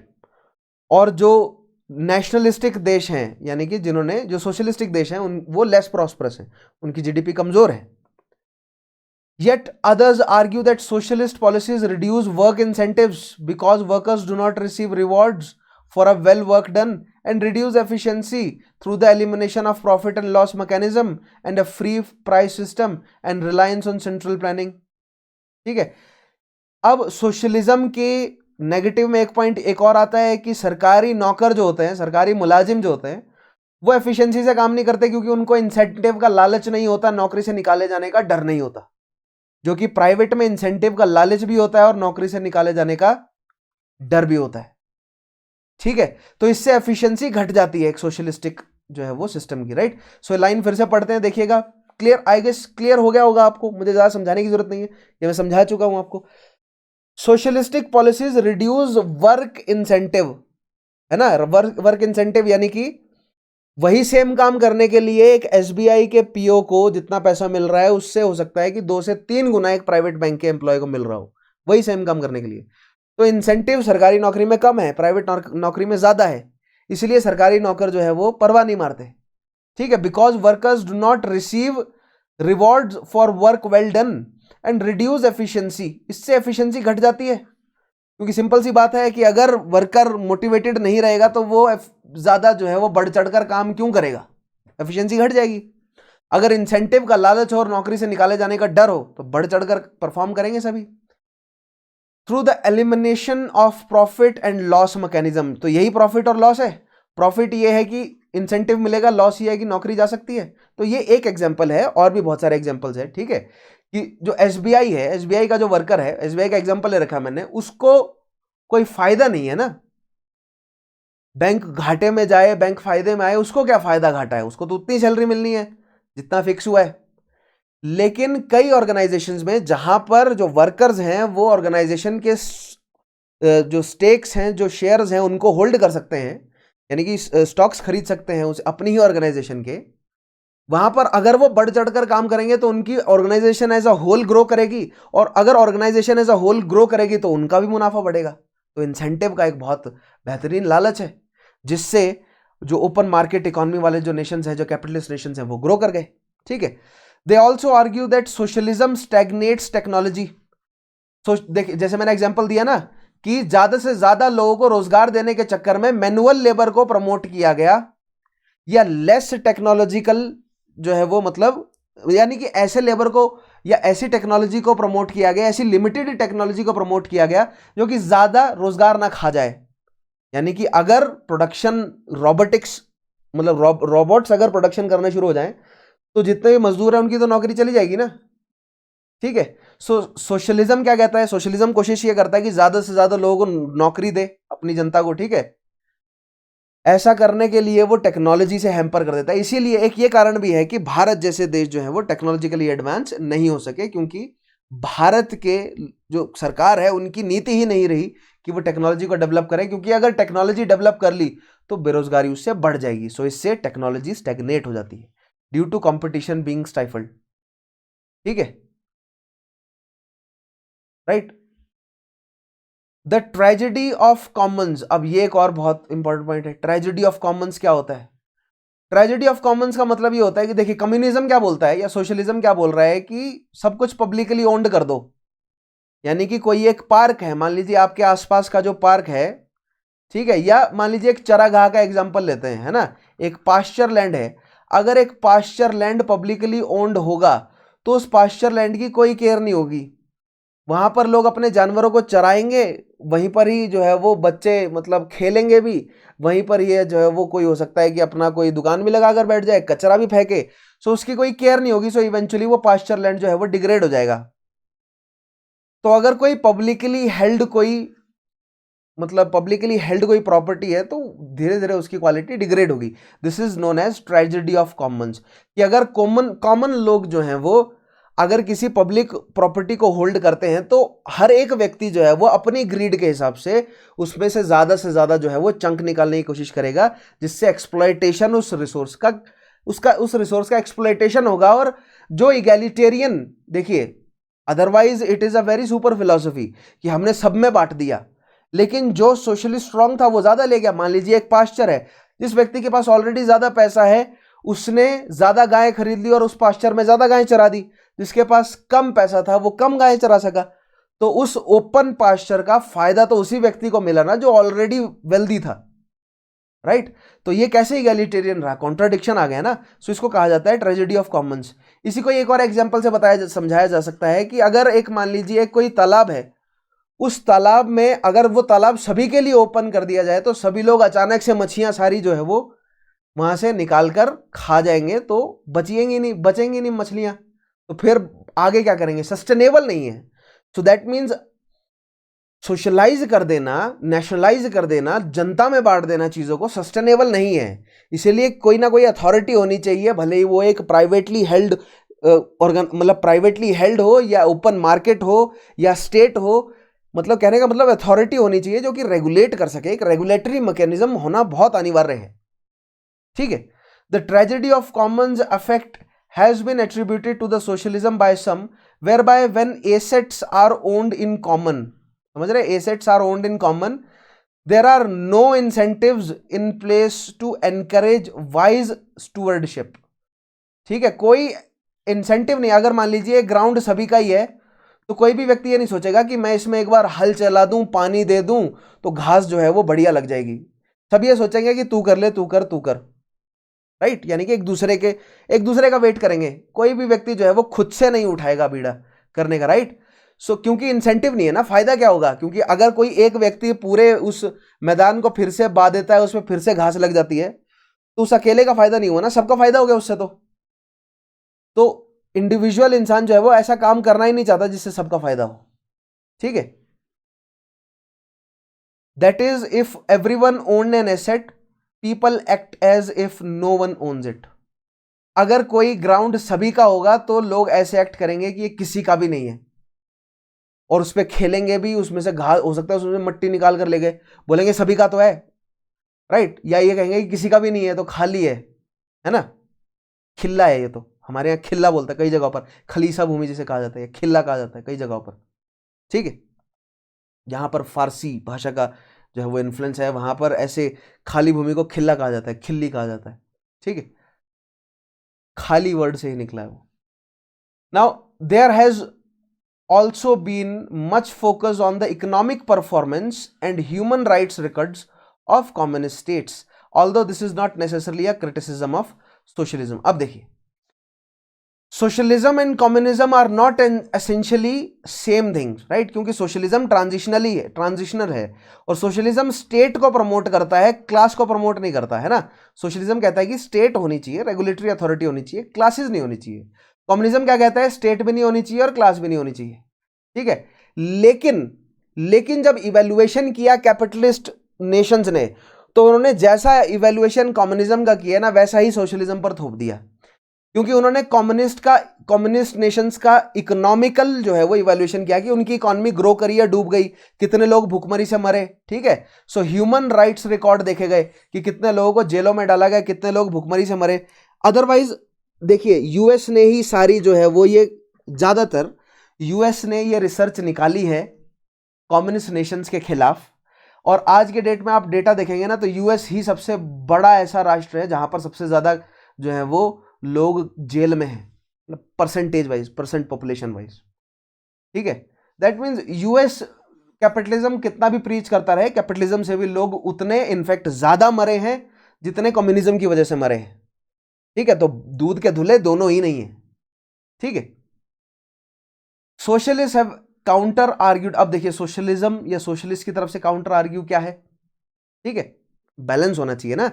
Socialists have counter argued that socialism can actually increase efficiency and economic growth better than capitalism, or that a certain degree of efficiency can and should be sacrificed for sake of economic equality or social goods। तो जो socialistic राष्ट्र है वो ये कहते हैं कि हमने एफिशिएंसी जो है वो घटा दी, हमने उन 100 के 100 मजदूरों को फावड़े इसीलिए दिए ताकि उन सभी को रोजगार मिल सके। तो हमने एफिशिएंसी से थोड़ा कॉम्प्रोमाइज कर लिया ताकि हमारी जनता को रोजगार मिला रहे। Excuse me.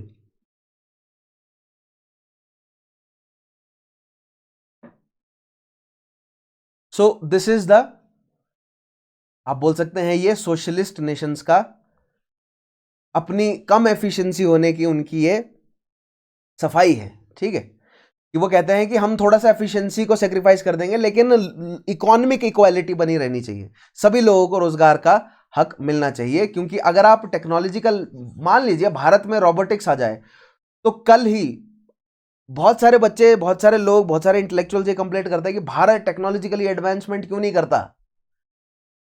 अगर भारत अगले 5 साल में टेक्नोलॉजिकल एडवांसमेंट कर ले, मैक्सिमम प्रोडक्शन लाइंस जो हैं वो रोबोटिक हो जाए, तो करोड़ों के हिसाब से लोग अनएम्प्लॉयड हो जाएंगे।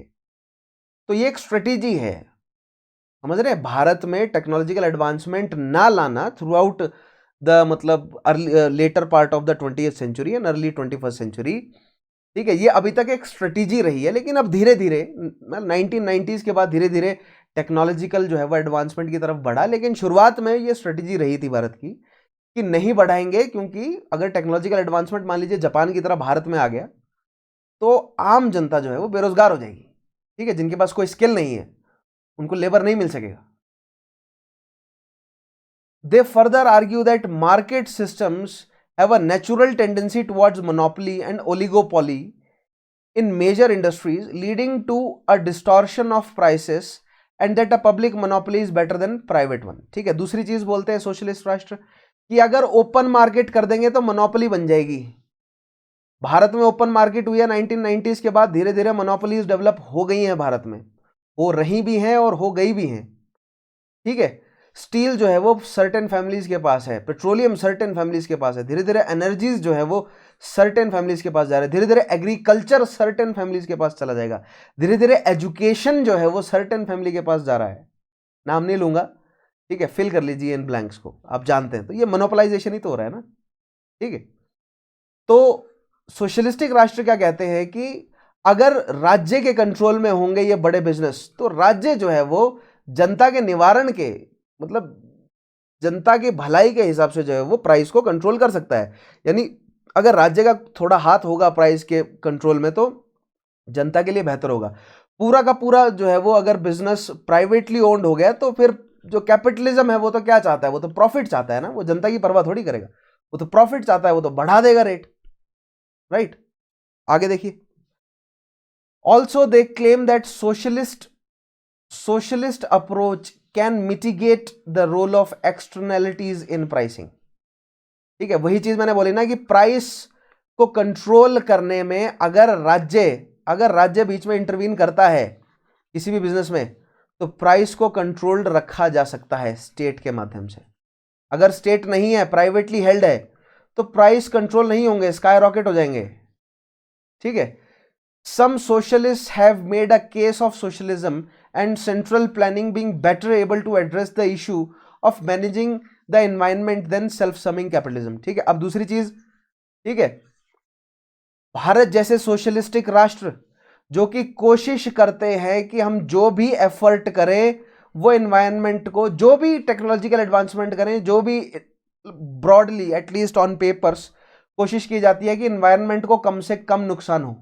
तो जो सोशलिस्टिक राष्ट्र हैं वो ज्यादा ध्यान दे रहे हैं एनवायरनमेंट की तरफ एज कंपेयर टू कैपिटलिस्ट राष्ट्र, क्योंकि लंदन में जिस लेवल पर कोयला फूंका गया है ना 18 सेंचुरी में, सारा मतलब ब्लेम जो है वो ब्रिटेन पर जाता है। वहां से जो इंडस्ट्रियलाइजेशन शुरू हुआ है ना, और उन्होंने अपने इकोनॉमी को सुदृढ़ करने के लिए जो इन्वायरमेंट की उन्होंने मतलब पूरे प्लेनेट की जो ऐसी तैसी करी है, ब्लेम जाता है। और हमें रेपरेशंस मिलने चाहिए, पूरे प्लेनेट को रेपरेशंस मिलने चाहिए, ठीक है उन्होंने। और फिर देखिए वर्ल्ड वॉर 2 के बाद ऐसे कानून बना दिए कि जो डेवलपिंग नेशंस हैं, समझे, जो डेवलपिंग नेशंस हैं, जो थर्ड वर्ल्ड कंट्रीज हैं, वो अब उतने बड़े लेवल पर कोयला पेट्रोलियम नहीं फूंक सकते, क्योंकि एनवायरनमेंट का ध्यान रखना है।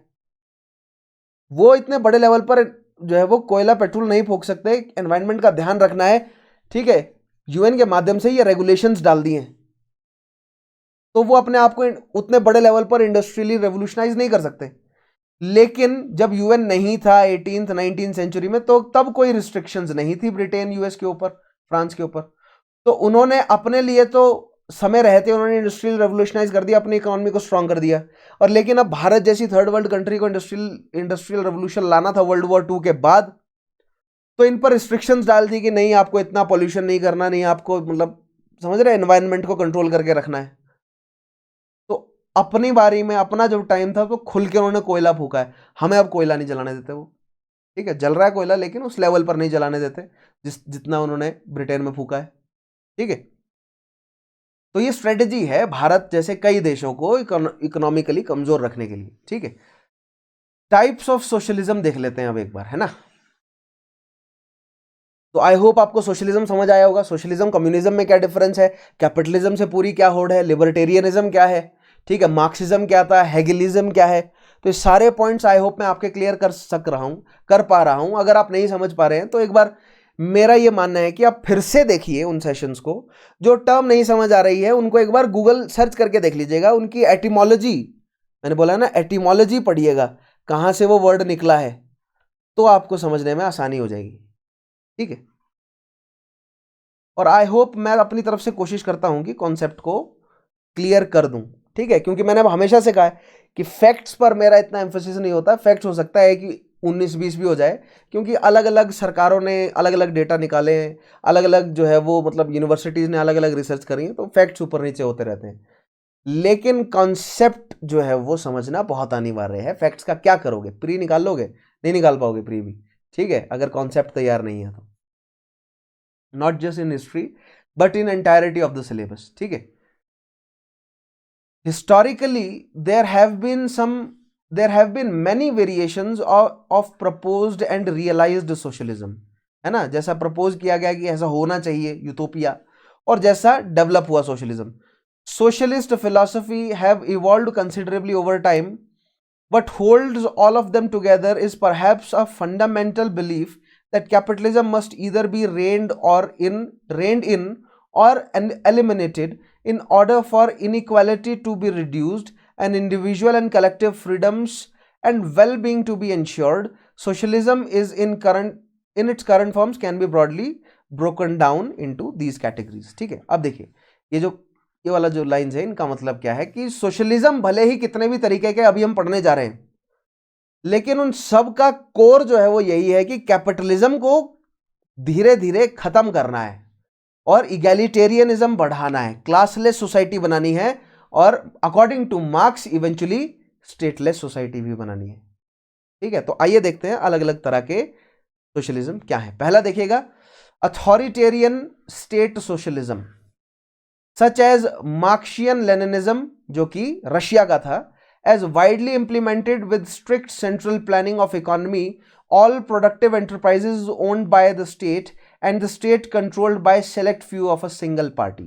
So in सोवियत रशिया जिस तरह का सिस्टम था वो अथॉरिटेरियन स्टेट सोशलिज्म है, यानी कि एक पार्टी जो है वो पूरे देश को चलाएगी और उस पार्टी में जितने भी मेंबर होंगे वो सभी रीजन के सोवियट्स के रिप्रेजेंटेटिव्स होंगे, ठीक है। और जितने भी बिजनेस हैं वो वो गवर्नमेंट द्वारा ओन्ड होंगे और उस गवर्नमेंट को चलाएगा कौन, एक पार्टी, ठीक है। तो आई होप ये आप समझते हैं अच्छे से, तो कई बार काफी डिस्कस कर चुके हैं सेम, राइट। नेक्स्ट देखते हैं, अगला आता है डेमोक्रेटिक स्टेट सोशलिज्म क्या है। अब देखिए स्टेट सोशलिज्म और डेमोक्रेटिक स्टेट सोशलिज्म में डिफरेंस ये है कि स्टेट सोशलिज्म में जो पार्टी है, वो जो इनिशियल पार्टी थी लेनिन, त्रोत्स्की वगैरह, उनको किसी ने इलेक्ट तो किया नहीं था, ठीक है। तो जो पार्टी में धीरे धीरे नीचे से ऊपर तक पहुंचा है वो कंट्रोल करेगा। So that is not democratic ना। पार्टी पॉलिटिक्स में किसी ने ग्रो किया, वो डेमोक्रेटिक थोड़ी है, ठीक है। सो डेमोक्रेटिक स्टेट सोशलिज्म में क्या होता है कि जो सोवियत्स है वहां से डेमोक्रेटिकली इलेक्ट होकर जो मतलब सुप्रीम सोवियत है वहां पर मेंबर आएंगे और फिर वो क्या करेंगे, फिर सिमिलर है, वो सभी के सभी बिजनेस जो है वो राज्य कंट्रोल में है और वो फिर उस सारे के सारे ऑर्गेनाइजेशंस को कंट्रोल करेंगे। A more democratic version of state socialism, my voice started to crack, मतलब माफ कीजिएगा मेरी आवाज जो है वो थोड़ी क्रैक होनी शुरू हो गई, थक गया गला। That arguably aligns more closely with Marx's original ideals than Marxist Leninism, world more open but still representative, democratic controls manage the means of production and economic planning, ठीक है। अब देखिए डेमोक्रेटिक स्टेट सोशलिज्म जो है वो marks की ideology के ज्यादा नजदीक है, ठीक है। मार्क्सिस्ट लेनिनिस्ट जो है वो लेनिन के द्वारा डेवलप की गई थी, ठीक है। और लेनिन ने जो है वो पार्टी, वैनगार्ड पार्टी के बारे में बोला था, मार्क्स ने वैनगार्ड पार्टी के बारे में कुछ नहीं कहा था। तो जो डेमोक्रेटिक स्टेट सोशलिज्म है वो मार्क्सिस्ट, वो क्लोज है मार्क्सिस्ट सिस्टम के, क्योंकि मार्क्स ने कहा था कि एक डेमोक्रेटिक सोशलिस्टिक ऑर्डर आएगा जो कि ट्रांजिशनल रहेगा, फिर उसके बाद जाके कम्युनिज्म डेवलप होगा। तो वो डेमोक्रेटिक सोशलिस्टिक जो ऑर्डर है वो एस्टेब्लिश करने की बात करता है कौन, डेमोक्रेटिक स्टेट सोशलिज्म, ठीक है। ये दूसरे तरीके का सोशलिज्म है। आगे बढ़ते हैं, नेक्स्ट है डेमोक्रेटिक सोशलिज्म क्या है। Democratic socialism is a political philosophy that advocates political democracy alongside social ownership of the means of production, ठीक है। डेमोक्रेटिक सोशलिज्म क्या है कि बिल्कुल ग्राउंड लेवल से जो है वो सरकारें, यानी कि मतलब रीजनल सरकार, फिर सेंट्रल सरकार, फिर सेंटर में पार्लियामेंट वगैरह हो, यानी कि डेमोक्रेटिकली इलेक्टेड सरकार हो, लेकिन जो गवर्नमेंट हो वो सभी के सभी मींस ऑफ प्रोडक्शन को होल्ड करे, ठीक है। फिर से देखिएगा, democratic socialism is a political philosophy that advocates political democracy alongside social ownership of the means of production. Social ownership मतलब ownership by the state, with an emphasis on self management and और democratically management of economic institutions within market socialism और decentralised and participatory planned economy. अब देखिए यहां पर ना थोड़ा सा अलग है, ठीक है। जो मार्क्सिस्ट लेनिनिस्ट वाला जो था सबसे पहला, यानी कि authoritarian state socialism, authoritarian state socialism क्या कह रहा है, अथॉरिटेरियन स्टेट सोशलिज्म कह रहा है कि पार्टी के हाथ में होगा सब कुछ, ठीक है। और ये पार्टी इलेक्टेड नहीं होगी, ये पार्टी जो है वो जो धीरे धीरे ग्रो कर गया पार्टी में वो सारी शक्ति को होल्ड करेगा, ठीक है। नेक्स्ट सेकंड जो था स्टेट सोशलिज्म, ठीक है। डेमोक्रेटिक स्टेट सोशलिज्म क्या कह रहा है कि ये जो पार्टी है ना, ये पार्टी पार्टी तो होगी लेकिन पार्टी जो है वो डेमोक्रेटिकली इलेक्टेड होगी, ठीक है। अब नेक्स्ट आता है, लेकिन इन दोनों में ही, राइट, इन दोनों में ही जो सारा का सारा जो ऑर्गेनाइजेशन है वो स्टेट के कंट्रोल में होगा और ओपन मार्केट नहीं होगा, ठीक है। किसी भी तरीके का ओपन मार्केट नहीं होगा। लेकिन एक डेमोक्रेटिक सोशलिज्म में, ठीक है, जैसे कि हमने देखा ना इस पॉइंट में, democratic socialism how it is different from state socialism. एक डेमोक्रेटिक सोशलिज्म में क्या है देखिएगा, democratic socialism is a political philosophy that advocates political democracy alongside social ownership of the means of production, ठीक है। सो पॉलिटिकल डेमोक्रेसी यानी कि regional सरकारें, स्टेट की सरकारें, सेंटर की सरकारें, तीनों जो है वो डेमोक्रेटिकली इलेक्ट हों, ठीक है। ऊपर चाहे प्रेसिडेंट हो, प्राइम मिनिस्टर हो, पार्लियामेंट हो, वो सब जो है वो डेमोक्रेटिकली इलेक्ट हो, यानी कि एक डेमोक्रेटिक सिस्टम हो सरकार चयन का। और ये जो सरकार बनेगी, जो गवर्नमेंट बनेगी, वो पूरे के पूरे बिजनेस को होल्ड करेगी, ठीक है, यानी कि स्टेट हेल्ड जो है वो बिजनेसेस होंगे। That is similar to the prior ones जो हमने पढ़े। लेकिन डिफरेंस क्या है देखिएगा, with an emphasis on self management and or democratic management of economic institutions within market socialism or decentralized and participatory planned economy। लेकिन यहां पर जो इकोनॉमी है वो डिसेंट्रलाइज्ड होगी और प्लान्ड इकोनॉमी होगी। प्लान्ड और अनप्लान्ड इकोनॉमी क्या है मैं आपको इकोनॉमिक्स में समझाऊंगा, लेकिन बेसिक फंडा ये होता है कि मतलब डिसेंट्रलाइज्ड होती है और हो सकता है कि कुछ हद तक जो है वो प्राइवेट भी हो, प्राइवेटली हेल्ड भी हो, लेकिन डेमोक्रेटिक सोशलिज्म में डिसेंट्रलाइज्ड है। पहले के जो शुरू के जो दो पढ़े हमने वो सेंट्रलाइज्ड थे, पार्टी के हाथ में थे, अब डिसेंट्रलाइज्ड है, ठीक है, यानी कि राज्य के कंट्रोल में भी कुछ बिजनेस होंगे। फाबियान सोशलिज्म क्या है? A form of socialism in which gradualist or a reformer's agenda rather than revolutionary agenda in reigning over the negativities of socialism and advancing the principles of democratic socialism। ठीक है, सो Fabian socialism क्या बोलता है कि capitalism की जो कमियां हैं, सोशलिज्म की जो कमियां हैं, क्योंकि सोशलिज्म को जो प्रैक्टिकली अप्लाई किया गया, पार्टी सिस्टम एस्टेब्लिश हो गया ना रशिया में, सो ये जो सेंट्रलाइज्ड अथॉरिटी बनने की जो टेंडेंसी है सोशलिज्म में भी, इसको ग्रेजुअली खत्म किया जाए। ठीक है, यानी कि कैपिटलिज्म की तो नेगेटिविटीज खत्म करनी ही है, सोशलिज्म की जो नेगेटिविटीज हैं उनको ग्रेजुअली खत्म किया जाए और एक डेमोक्रेटिक सोशलिज्म जो है वो एस्टेब्लिश किया जाए, जैसा कि भारत ने किया। तो जो भारत का जो सोशलिस्टिक ऑर्डर है उसको आप फाबियान सोशलिज्म कहेंगे या क्लोज है उसके। ठीक है, this is the closest among the forms of socialism which is followed in India. तो भारत में जो सोशलिज्म है इसमें जो बड़े ऑर्गेनाइजेशंस हैं वो राज्य के पास हैं, ठीक है, सेंट्रल गवर्नमेंट के पास है, लेकिन पूरी तरह सेंट्रल गवर्नमेंट के पास नहीं है, कुछ स्टेट के पास भी है। ठीक है, और उसमें ऐसा नहीं है कि जो इलेक्टेड लोग हैं वही कंट्रोल करेंगे। आप जो है वो प्रेस्टिजियस एग्जामिनेशंस आईएएस आईएएस वगैरह क्लियर कीजिए और आप कंट्रोल लीजिए, तो जनता के हाथ में भी कंट्रोल है, लेकिन मतलब जो ट्रेंड है, जो स्किल्ड जनता है वही पहुंच सकेगी वहां तक, राइट। तो फिल्टर मैकेनिज्म है यहां पे एक कि मतलब फाबियान सोशलिज्म में कि जनता के हाथ में तो आए, ठीक है, लेकिन ऐसा नहीं है कि सबके हाथ में आ जाए, जो सक्षम है, जो लायक है उसी के हाथ में आए, इसीलिए एग्जामिनेशंस करवाए जाते हैं। ठीक है, आगे बढ़ते हैं। अब देखते हैं मार्केट सोशलिज्म क्या बोलता है। Market socialism is a term used to define an economic system in which there is a market economy directed and guided by socialist planners and where prices would be set through trial and error, making adjustments as shortages and surplus occur rather than relying on free price mechanism। ठीक है, free price mechanism क्या होता है? Open market में होता है free price mechanism. ठीक है, उस पर भरोसा ना करते हुए, ठीक है, राज्य जो है या जो भी सोशलिस्ट जो भी ऑर्गेनाइजेशन है जो राज्य की, ठीक है, वो प्लान करे और हिट एंड ट्राई का यूज करे। यानी कहने का मतलब एक मार्केट सोशलिज्म में जो राज्य है वो ही पूरे के पूरे रेट को कंट्रोल नहीं करेगा, या जो ओपन मार्केट है वही रेट को कंट्रोल नहीं करेगा, हिट एंड ट्राई करेंगे। ठीक है, सरप्लस और शॉर्टेजेस के हिसाब से रेट को बढ़ाया घटाया जाएगा। यानी कि जैसे भारत में होता है ना कि आलू जो है वो जब ज्यादा उग जाते हैं तो आलू का रेट कम हो जाता है।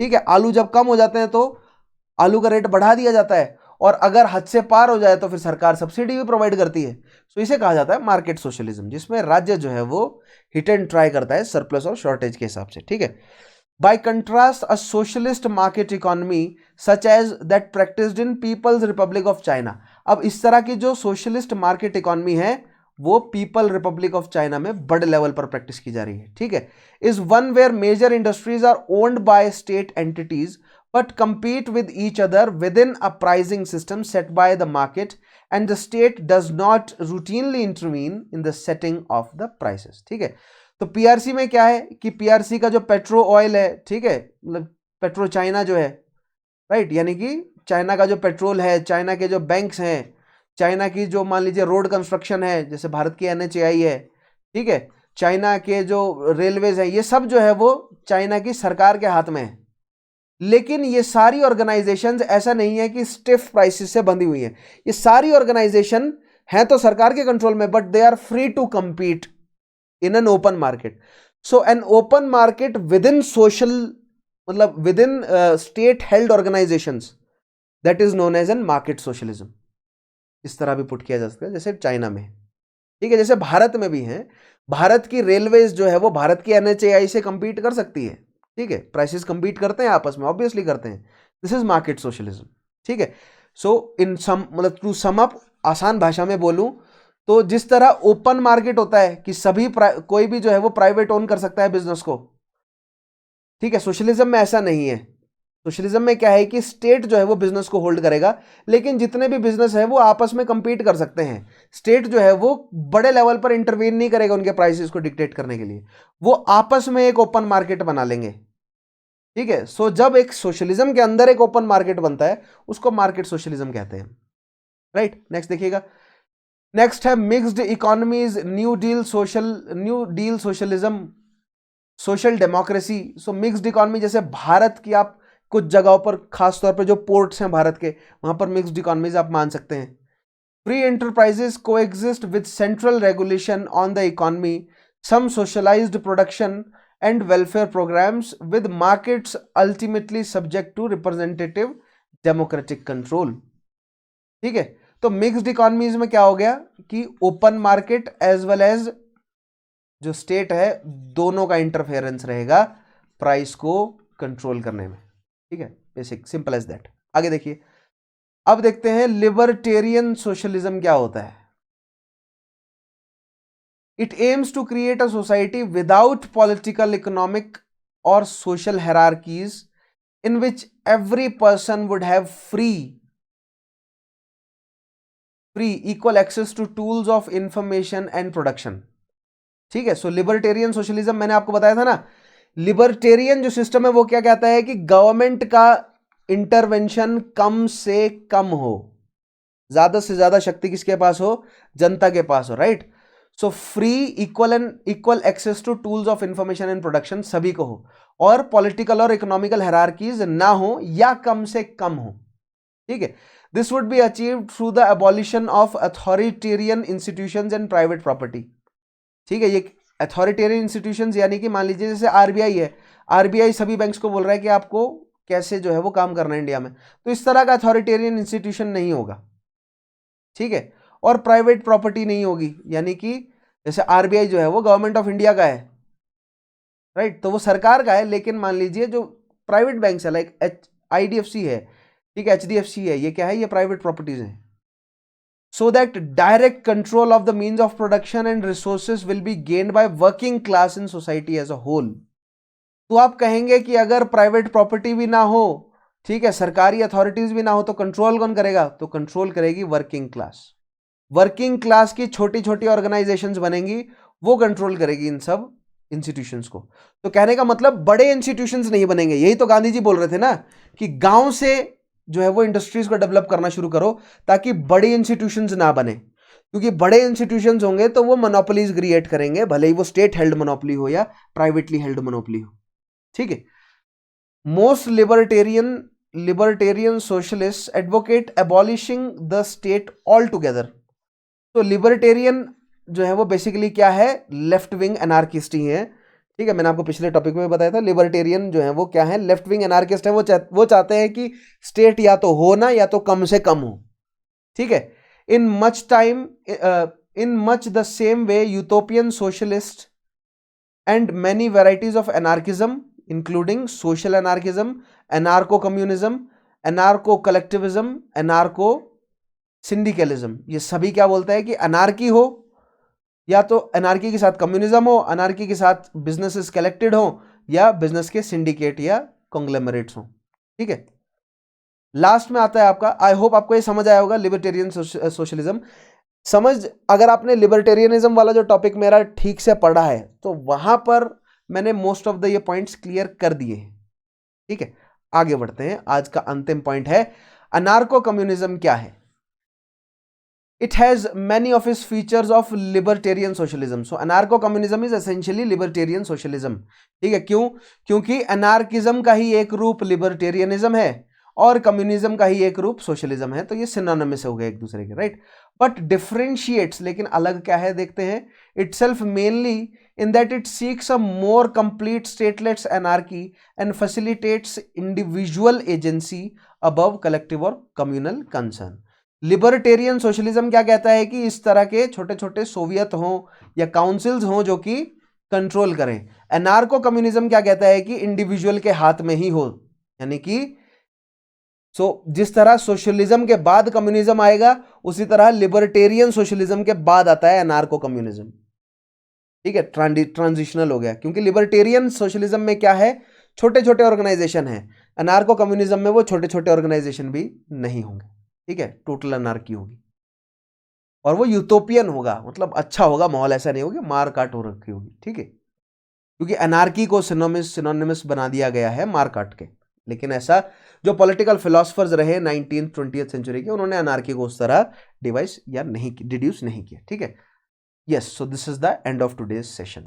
सो आई होप आज आपको समझ आया होगा सोशलिज्म क्या है। ठीक है, सोशलिज्म के सारे पैरामीटर्स को मैं समझा सका हूंगा, सोशलिज्म को मैं अच्छे से, सोशलिज्म के पूरे कॉन्सेप्ट को मैं अच्छे से डिफाइन कर सका हूंगा। ठीक है, पिछले टॉपिक लिबर्टेरियनिज्म कम्युनिज्म नहीं पढ़ा है तो डेफिनेटली देखिए, स्टडी आईक्यू के चैनल पर जाइए, वहां पर मेरी प्लेलिस्ट, मेरे नाम से प्लेलिस्ट अवेलेबल है, या अगर आप सिंपली यूट्यूब के सर्च बार पर मेरा नाम लिखते हैं तो वहां से सेशन मिल जाएंगे, या अगर आप इस वीडियो के नीचे जो पिंड कमेंट है वहां से भी आप पूरे प्लेलिस्ट का लिंक जो है वो एक्सेस कर सकेंगे। ठीक है, सो आज के सेशन को मैं यहाँ खत्म करता हूं, मैं मिलूंगा आपसे अगले सेशन में, तब तक के लिए अपना ध्यान रखिएगा, take care, have a nice day.